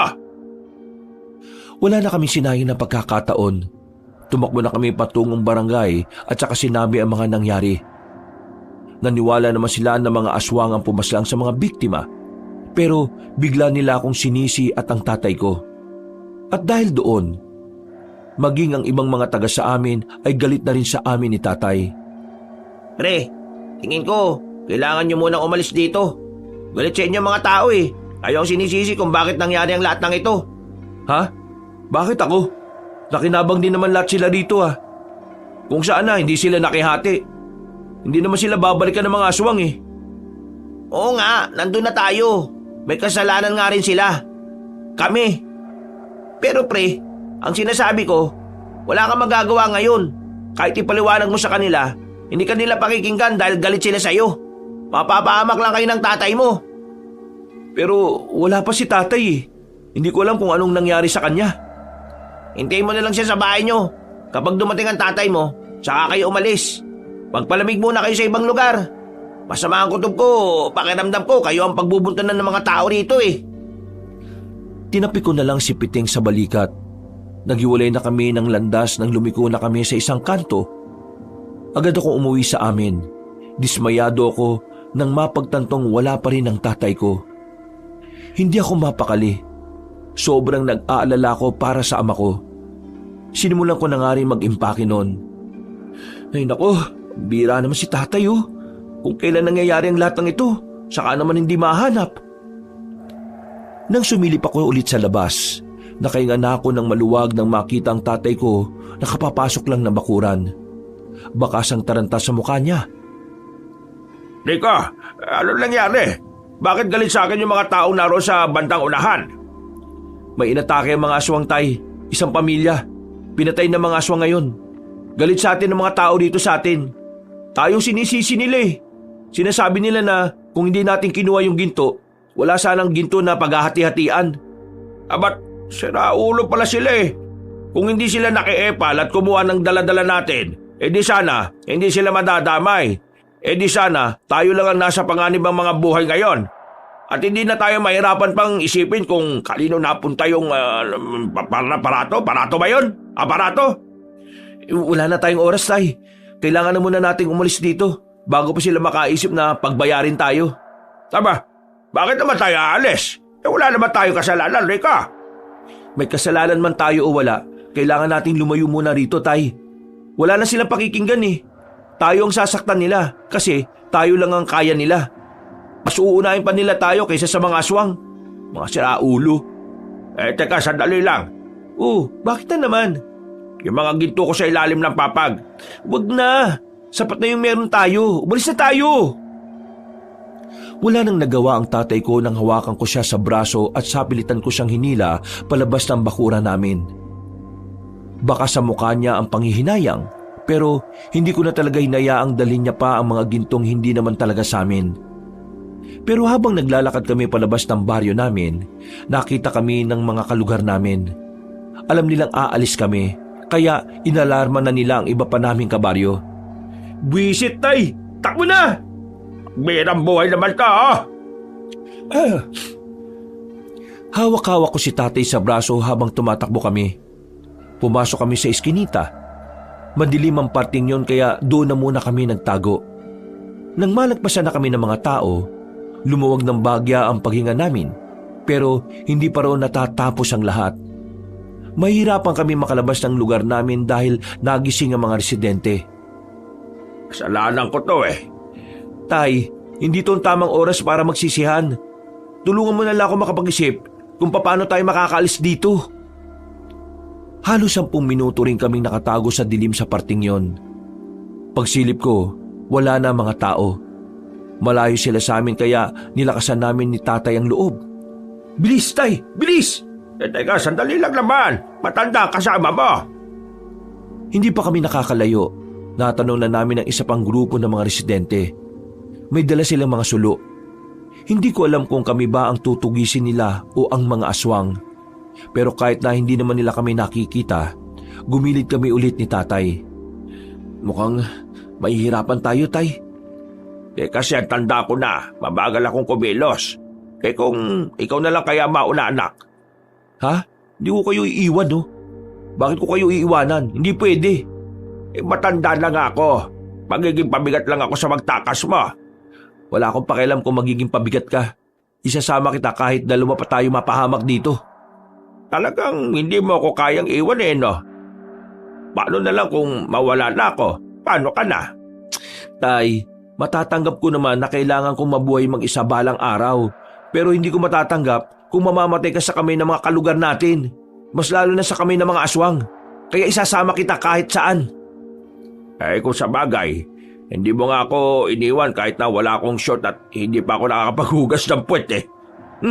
Baho mo nga tayo nun eh. Buti nakahanap ako ng malapad na dahon. Nagawa pa naming matawan ng mga oras na yon. Pero naging seryoso kami ulit nang matanaw namin na parami na ng parami ang mga taong nagtitipon. Sinisigaw nila ang pagtugis sa mga aswang. Pero sinisigaw din nila ang paninisis sa amin ni tatay. Tama! Ang alin? Kailangan natin makita si Mang Juan. Eh, sino naman yon? Yung albularyo na tumulong sa amin kanina. Matutulungan niya tayo. Saan naman natin hahanapin yung taong yon? Bahala na. Basta tingin ko, nandito pa rin siya sa loob ng baryo natin, Tay. Paunahin kita makalis dito Magtago ka muna. Dalawang iniiwasan natin yung mga residente at ang mga aswang. Naintindihan niyo ba ako? Akala ko ba walang iwanan tapos mauuna ako? Kailangan ko nga munang hanapin si Mang Juan. Siya ang makakatulong sa atin para makapagtago muna. Kung wala na pala yung Juan na yun dito, ikaw naman ang mapapahamak. Hindi, malakas ang kutob ko na narito pa siya. Kailangan natin sumugal, Tay. Wala na ba talagang ibang paraan, anak? Nag-aalala ko sa iyo Wala na, Tay. Kaya magtiwala ka sa akin. Magagawa ko to. Sa ngayon, isipin muna natin kung paano tayo makakalabas ng baryo. Muli kong sinuyod ng tingin ng paligid. May mangilan-ngilan pa rin akong nakikita. Pero dahil medyo malayo sila sa amin at hindi rin naman nakatingin sa direksyon kung nasaan kami, muli kaming naglakas ng loob ng tatay ko. Marahang kaming naglakad papunta sa kabilang banda. Nang makalagpas kami ay binilisan namin ng takbo. Sabay tago ulit nang may makitang paparating. Anak! Oh, bakit, Tay? Nak, sa likod mo! Ano pong nasa likod ko, Tay? Nak, may aswang! Pagharap ko, bigla na lang akong dinamba ng lalaking aswang. Hindi ko napansin na may nag-aabang pala roon. Umibabaw sa akin ang aswang na yon at pilit niyang inilalapit ang bibig niya sa leeg ko. Sinubukan ko siyang suntukin sa ulo, pero masyadong matigas ang bungo niya. Tay, tulungan mo ako! Huwag kang matulala dyan! Natauhan ng tatay ko. Dinampot niya ang 2x2 sa gilid. Hinampas niya ang aswang. Ang kaso nga lang, bigla yung umilag. Ako ang tinamaan sa hita. Pinilit kong tumayo kahit na iika-ika ako. Ang aswang naman ay agad na umakyat sa bubungan. Ilang sandali lang, narinig na lang namin na may mga tao nang nakakita sa aswang na yon. Agad kaming sumiksik ng tatay ko sa sulok ng bahay. Nagkagulo sila dahil sa aswang. Hinabol nila yon habang kami naman kumuha lang ng tamang pagkakataon. Lumabas kami ulit nang masigurong wala ng mga residente. At habang papatakas kami, bigla na lang merong umilas sa aming dalawa papunta sa dilim. Shh! Huwag kayo maingay. Mang Juan! Sinabi nang huwag maingay Nanahimik kaming dalawa ni tatay. Pinalagpas lang namin ang mga tanod at ang kapitan namin na may mga dalang pamalo. Nang makalayo na sila, ay saka na kami nakahinga ng maluwag. Buti naman at nahanap nyo kagad kami. Wala kami ibang matatakbuhan Ikaw lang. Tutulungan ko kayo. Papatayin kayo ng mga yun Sira ulo, di ba? Ikaw pala yung albularyo na tumulong sa anak ko. Rigo, meron pa tayong isang problema. Ano ho yun? May mga aswang dito sa baryo nyo at hindi pa sila umaalis. Hindi ko alam kung kailan sila lalabas at hindi ko rin sila makita. Kung sana magkaisa ang mga tao na tugisin sila, kakailanganin ko sana ng tulong nila. Hindi ko kaya mga aswang kung mag-isa lang ako. Anong binabalak nyo? Wala akong magagawa. Kailangan muna nating iwan ang baryo na ito. Hindi ko pwedeng isugal ang buhay ko kaagad. Kapag ako nawala, wala nang haharap sa kanila. Kaya mag-iisip muna ako ng mas magandang plano. At susubukan ko rin makausap ang iba pang albularyo na samahan ako sa laban kontra sa aswang dito. Noong mga sandaling yon, nagpahinga na muna kami sa kinalalagyan namin. Makalipas lang ang halos 10 minuto ay lumabas na rin kami. Dahil abala na ang mga residente sa pagtugi sa mga aswang, nagawa na namin makalayo roon. Hindi na kami sa pinakabungad dumaan. Pumasok na lang kami basta sa kagubatan. Malakas na rin naman ang loob ko noon dahil kasama na namin si Mang Juan. Nag-aalala ako kay Gary at Piting. Ayos lang kaya sila? Bukas na umaga, sasamahan mo akong bumalik para makibalita. Siyempre, hindi ka dapat magpakilala. Itong dalawang mong kaibigan, kumbinsihin mo na sumama sa atin. Kung sakali man kasing hindi pumayag ang mga kakilala kong albularyo, bubuo na lang tayo ng grupo. Akong bahala sa inyo, tuturuan ko kayo. Tuturuan mo kaming lumaban sa mga aswang? Delikado naman yata yun, Diyos ka. Pero mas maganda nang matuto kayo lumaban kaysa naman habang buhay ka lang na umiiwas sa kanila. Kagaya na lang kanina, wala kayong magawa. Kung hindi tayo nagkasama, baka wala na kayo. Baka dinumog na kayo ng mga kalugar ninyo. Baka nalapa pa kayo ng mga aswang. Tay, tingin ko tama si Mang Juan. Kailangan talaga natin matuto. Kung hindi, mamamatay na lang tayo ng walang saysay. Narating namin ang bahay ni Mang Juan sa paanan ng bundok. Halos 1 oras ding lakaran mula sa baryo namin. Simple lang ang tirahan ni Mang Juan pero maaliwalas. Doon na rin kami nagpalipas ng gabi. Sa kabila ng mga nangyari, nakatulog naman kami ni tatay ng maayos. Ramdam na ramdam kasi namin ang matinding pagod. Dakong 7:00 na ng umaga nang magising kami.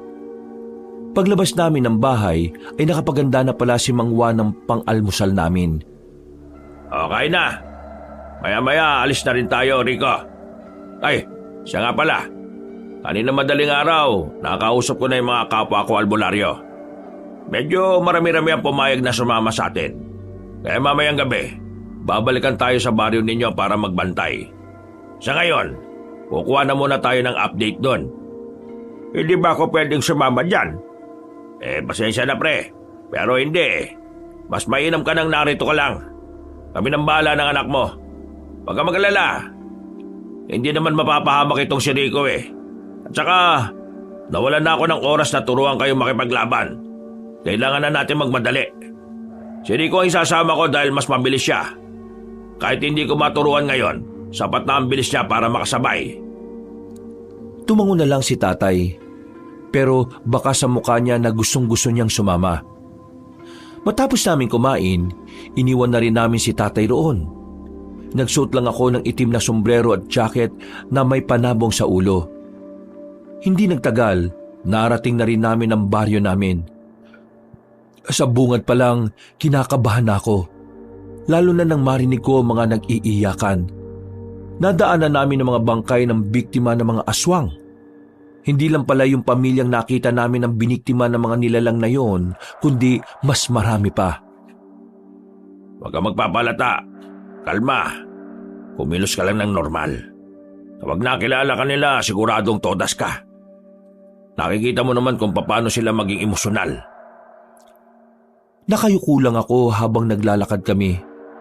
Nilalakyan ko na lang ang hakbang para malagpasan namin sila. Nang matanong ko na ang bahay nila Piting, tumakbo na ako palapit. Piting! Halika dito! Tarantado ka talaga! Bakit ka pa bumalik dito? Hindi ba sinabi ko sa inyo na galit na galit sila sa inyo ng tatay mo? Kayo ang sinisisi ng pagkawala ng maraming buhay dito. Oo, alam ko yun. Alam mo naman palang sinaulo ka, bakit bumalik ka pa? At kasama mo pa pala si Mang Juan. Nandito kami dahil kailangan naming makibalita. Pwede bang pumasok sa bahay ninyo? Bilisan nyo, abang wala pa sila nanay at tatay. Dali! Pare, anong balita rito bukod dun sa mga nabiktima? Patapos manggulo yung mga aswang kagabi, lumabas sila at kinausap si Kapitan. Matandang babae leader nila. Pinapahanap nila kay Kapitan yung parato. At kapag hindi raw nahanap ang parato bago mag 9 ng gabi, lahat daw ng tao rito mamamatay. Yung ibang residente rito, kaalis lang kanina. Pero marami-rami pa rin ang nanatili rito. Sila nanay at tatay. Pagbalik nila mamaya, mag-iimpakin na rin sila. Aalis na rin kami rito bago pa kami mamatay. Mas maganda na magsilayasan na ang mga tao rito bago pa mangyari ang kinatatakutan ng lahat. Pero ayaw ng iba umalis eh. Halos 80% pa rin ang matatabang at gustong labanan ng mga aswang. Kahit si Kapitan, matigas din ang ulo niya. Akala niya kakayanin nila yung mga aswang eh. Kung makita nyo lang kagabi kung paano sila pumaslang, brutal. Tapos ang bibilis pa nilang gumapang at ang tataas tumalon. Paparating dito mamaya mga kasama kong albularyo.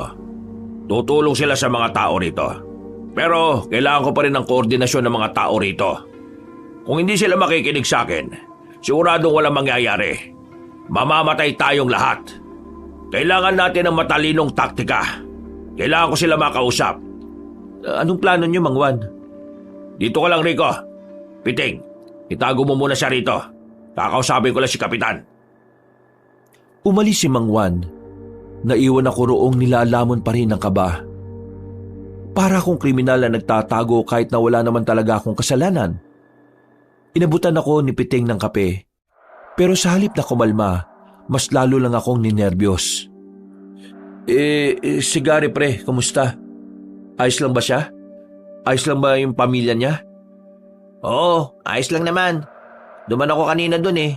Wala naman nasaktan sa kanila. Gusto ko siya makausap. Huwag ngayon pre. Yung nanay at tatay nun, kayo sinisisi sa lahat ng mga nangyari. Kapag nakita ka ron, yari ka. Tawagin mo kaya, papuntay mo dito. Hindi pa rin pwede. Kahit ako, umiiwas din ako lumabas-labas eh. Alam ng mga tao na magkakaibigan tayo. Kaya yung iba, tinatanong ako kung alam ko kung nasaan ka. Ay nako, pasensya na pre ah. Mukhang nadadamay pa kayo sa gulong ito. Ano ka ba? Hindi nyo naman kasalanan eh. Isa pa, damay naman talaga tayong lahat kasi nakinabang din naman kami. Kung tutusin, wala silang karapatan na sisihin kayo ni Mang Rene. Dahil sa kasakiman, nadamay sila. Pero dahil din sa kasakiman namin, kaya nangyari to. Kami nagdala rito ng mga ginto eh. Basta, naniniwala akong wala kayong kasalanan. Ilang oras kaming naghintay sa pagbabalik ni Mang Juan.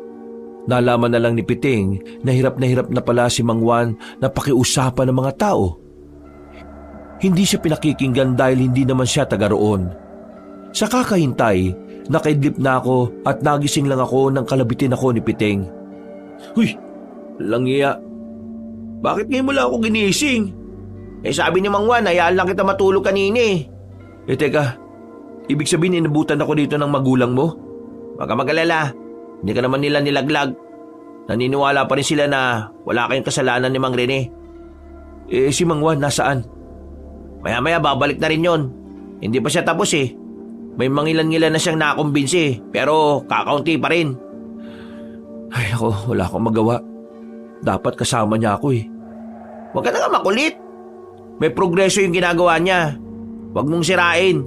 Lalabas lang tayo dito kapag dumating na siya. Halos kalahating oras pa kaming naghintay. Sumapit na ang 8:00 at maya-maya pa, nakarinig na kami ng malakas na sigawan. Sinasabayan nyo ng mga angil na mga mababangis na nilalang. Yun ang hudyat ng kaguluhan. Kinuha ko na kagad ang itak na daladala ko. Hindi pwedeng nagtatago lang ako dito. Lumabas ako ng bahay nila Piting Kabanong.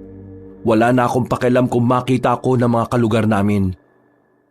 Ang nasa isip ko lang ng mga sandaling yon ay matulungan si Mang Juan sa pakikipaglaban sa mga aswang. Doon nanggagaling yung angil ng mga aswang. Kinumbok namin ang direksyon na tinuro ni Piting. Pagdating namin doon, nakita namin ang mababangis na nilalang na kinakalaban na ng mga tao. Walang kalaban-laban ng mga naroon. Unti-unti silang nalalagas habang pinagpipiestahan ng mga aswang ang katawan nila. Sa isang iglap, ang tapang na inipon ko ay bigla na lang nawala. Parang naglaho ang lakas ng loob ko. Nanlambot bigla ang tuhod ko. Natulala, nabalisa. Hindi ko na alam ang gagawin. Pre, naririnig mo ba ako? Sabi ko, hindi natin kakayanin ng mga yan. Kailangan muna natin hanapin si Mang Juan at hintayin ang mga kasamaan niya. Oo, naririnig kita. Ayos ka lang ba? Uy, relax ka lang. Anong gagawin natin? Hanapin nga muna natin si Mang Juan. Hindi ka pa rin ba matauhan? Eto, amuin mo. Visit ka, baho. Ano yun? Amoy ng pet ko. O di ba, naimasmasa ka na? Sumunod ka na lang sa akin, dali! Maingat kaming naglakad ni Piting habang nangyayari ang kaguluhan sa pagitan ng mga aswang at ng mga tao. Hinahanap namin si Mang Juan pero dahil malaki ang baryo namin, hindi namin agad siya makita. Pagliko namin sa isang iskinita, napatigil kami nang meron na kaming makasalubong na isang aswang. Naglalawa sa laway ang bibig nito. Nanlilisik din ang mga mata. Palagay ko, masarap na pagkain kami sa paningin niya. Bigla siyang umatake. Nagkatulakan pa kami ni Piting. Kaya hindi pa nakakalapit ang aswang, nakabalandra na kami. Napatigil ang aswang sa gulat dahil sa ginawa namin. Sinamantala namin yung para agad na makabangon. Ilang beses naming sinubukan na matamaan siya ng taga pero marunong siyang makailag. Magaling siyang umiwas. Hindi siya magaling. Tatanga-tanga lang talaga tayo. Anong gagawin natin sa buwang na yan? Bahala na! Naunang lumusob si Piteng sa aswang. Bara-bara na ang ginagawa niyang pagtaga. Pero bigo pa rin siya. Nang makita kong aatakin na ng aswang si Piteng, kinuha ko ang bote sa gilid. Pinukul ko yon sa aswang. Nang tamaan yon sa muka, ay napatigil ito. Nakakuha na ng pagkakataon si Piteng para mataga ang aswang. Tinamaan niya yon sa ulo kaya agad itong bumulagta. Pre, sa ulo! Sa ulo natin siya dapat birahin! Sige, sa ulo! Ang galing ng pagbato mo ron, pre ah. Pero, wag mo na ulitin ah. Kung nagkamali ka dun, sa ulo ko tatama yun. Yun lang ang una ko naisip eh. Akala ko kasi mamamatay ka na. Tara na pre, hanapin na natin si Mang Juan. Dahil nakapatay na kami ng aswang nung sandaling yon, nagkaroon na rin kami ng lakas ng loob para lumabas. Habang nagkakagulo sa baryo, pasimple kaming tumakbo para lagpasan ng mga yon. Pero muli kaming napatago nang makitang dumating na ang mas maraming aswang. Natanaw namin na matandang babae na sinasabi nilang pinuno ng mga yon. Nako, naloko na. Paano natin mahanap si Mang Juan nito? Saan ba kasi natin mahanap yung parato para tumigil na sila? Buwisit naman oh. Baka naman kasi napunta dun sa mga armadong lalaki. Hindi. Teka. Isipin ko ah. Parang meron ako nakita eh. May naalala ko. Sandali. Ano? Anong naalala mo? Teka nga lang kasi. Huwag ka magulo. Nag-iisip ako eh. Basta ang sabi ni Mang Juan, parang lalagyan daw yun. Oo nga. Ang kulit mo naman eh. Manahimik ka nga muna pre. Niisip ko pa kung saan ko nakita. Pinikit ko ang mga mata ko. Bigla ko na lang naalala na parang meron akong nahawakan na kakaibang bagay na kulay ginto. At maya-maya lang, naalala ko na kung ano yon. Alam ko na! Alam ko na kung nasaan yung punyemas na aparato na yon. Ha? Nasaan? Nasa bahay lang namin. Naalala ko, meron ako nakitang parang garap ko na ginto rin. Naitago ko yun sa ilalim ng papag ko. Kailangan ko makuha yun para maibigay na sa kanila. Para itigil na nila yung mga ginagawa nila. O yan ang gagawin mo. Uuwi ka. Paano kung makita ka ng mga residente dyan? O kaya yung aswang? Tingnan mo oh. Kapag lumabas ka rito, makikita ka kagad nila. Wala na akong pakialam. Kailangan ko sumugal pre. Kung hindi, mas marami pang buhay ang mawawala. Dito ka lang. Ako nang bahala. Uy! Wisit ka! Teka! Wala nang nagawa si Piteng nang tumakbo na ako palabas sa pinagtataguan namin, Kabanong. Karipas ang ginawa ko para lang makarating agad sa bahay namin. Pero sa kasamaang palad, nakita ko ng mga aswang. Pati na rin ang matandang babae na pinuno ng mga aswang. Pero wala akong pakialam. Ang tanging nasa isip ko ay ang makuha ang parato at maibalik na sa kanila. Matagumpay ako nakarating at agad kong kinuha ang parato sa ilalim ng papag ko. Napangiti na lang ako kasi akala ko matitigil na ang kaguluhan. Palabas na sana ako ng bakuran nang biglang dumating ang matandang babae. Kasama niya ang iba pang aswang. Nanlilisik ang kanilang mga mata. Ramdam na ramdam ko sa kanila ang gigil. Huwag niyo ako sasaktan. Nakita ko na yung hinahanap niyo. Di ba ito yon? Parato ba ang tawag dito? Ito oh. Binabalik ko na. Paglapastangan sa kultura at paniniwalang espiritual ang ginawa niyong mga tao. Mga wala kayong moral. Teka lang. Hindi mo naman kailangan magalit. Ito na nga oh. Di ba ito naman ang dahilan kung bakit kayo narito? Ito na, kunin nyo na.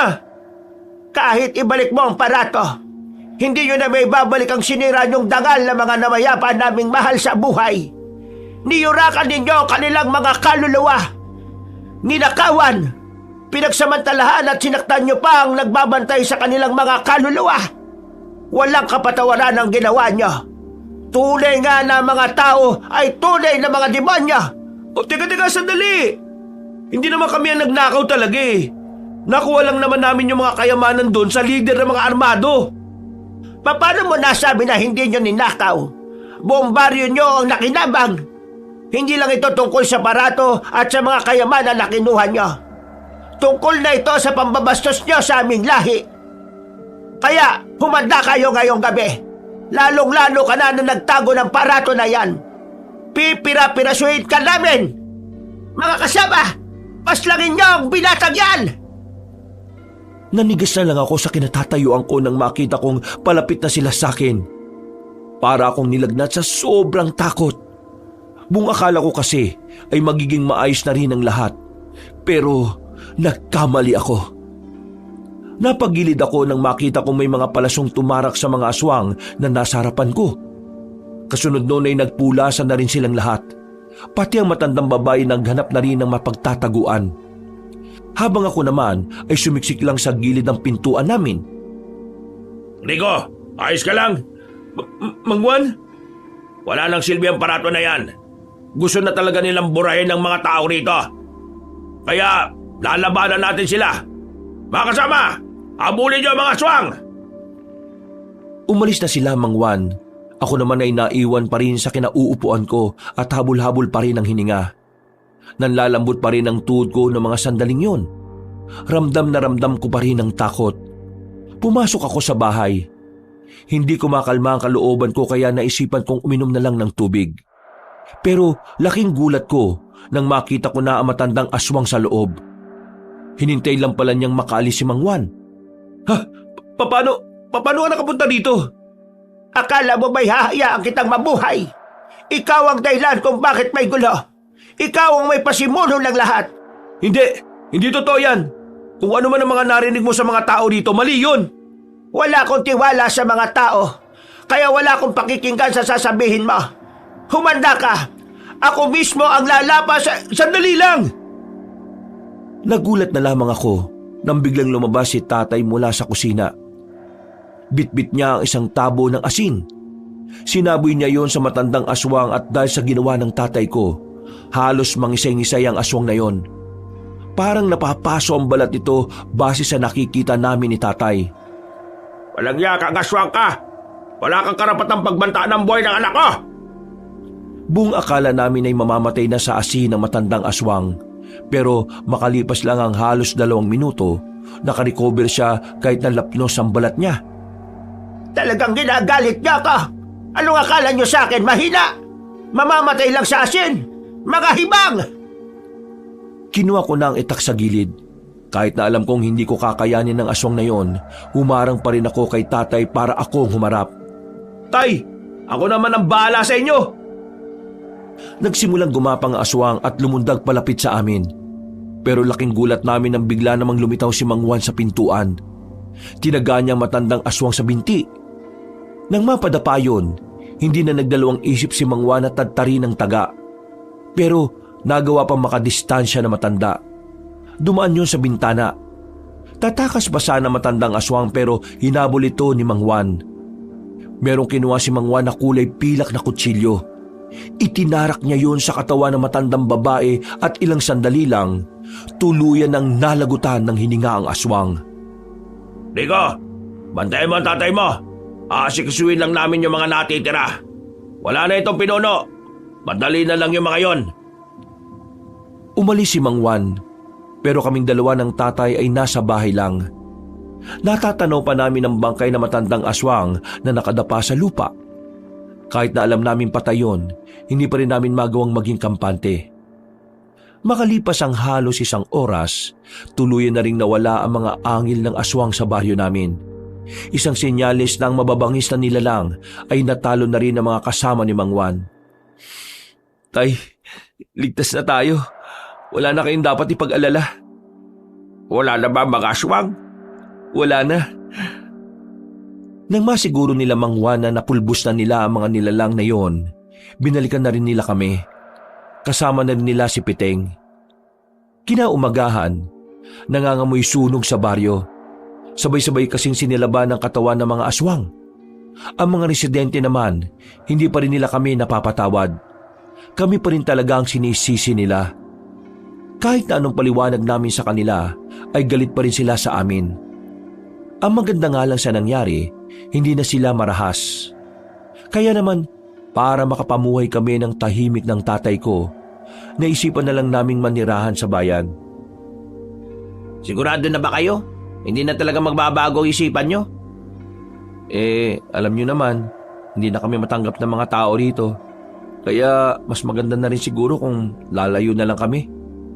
Pare, pasensya na pala sa inasal ko ha. Wala akong nagawa para tulungan kayo.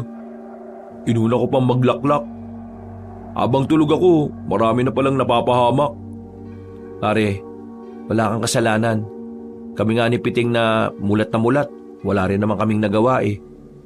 Ang sinasabi ko lang, hindi mo dapat sisihin ang sarili mo. Wala namang may gusto sa nangyari eh. Basta kayong dalawa, magpapakabait kayo ha. Makikita pa rin naman tayo eh. Pwede naman kayong pumunta sa amin kapag may oras kayo. Kailangan lang talaga namin tong gawin para na rin sa katahimikan nila. Oh, paano? Alis na kami. Nilisan namin ang baryo na naging parte na ng buong pagkatao namin. Kahit masakit, kailangan namin gawin yon bilang paggalang na rin sa nararamdaman ng mga taong nabiktima ng mga aswang. Namuhay kami ng payapa ng tatay ko nang nasa bayan na kami. Si Mang Juan ang naging sandalan namin dahil malapit lang din ang isa niyang bahay sa bayan. Kabanong, sa mga nangyari, napagtanto ko rin na talagang iba ang naidudulot ng kahirapan sa buhay ng isang tao. Dahil sa kahirapan, nagagawa nating mapag-isip ng mga bagay na hindi naman dapat. Dahil sa kahirapan, madali tayong nasisilaw sa mga alam nating mali pero makakapag-unlad sa atin. Mabuti na lang talaga, mabait pa rin sa amin ng Panginoon. Dahil sa kabila ng mga nangyari, nakasama pa rin kami ng tatay ko. Tatapusin ko na po ang aking kwento. Hanggang dito na lang po, and more power sa inyong channel. Marami pong salamat at pinagpalang araw po sa inyong lahat mga kabangers at mga kayanggaw. Mga kabangers, mga kayanggaw, si Kabanong po uli. Ayun, maraming salamat po sa pagsubaybay sa ating bagong kwento. Pero kung nabitin kayo, baka naman po pwedeng mabisita nyo naman yung isa po nating channel, yung Pamela Clamil na channel. I-search nyo lang po dito sa YT. Ako din po ang nagnanarrate doon bilang si Lolo Pael at minsan ako po ang nagnanarrate. Maganda rin po yung mga kwento doon. At pag bumisita po kayo, huwag niyo pong kalimutang pindutin yung subscribe button kasi kukunti pa lang po nagsusubscribe doon eh. Kaya sana po pakisuportahan. At paki-comment na lang po para ma-replyan ko po kayo. Dito rin po mag-comment kayo kung saan kayong lugar na nakikinig para mabati ko po yung mga kalugar ninyo. At syempre, don't forget to like and share. Hanggang sa susunod na kwento. Wakas! Pinagpalang araw sa inyong lahat mga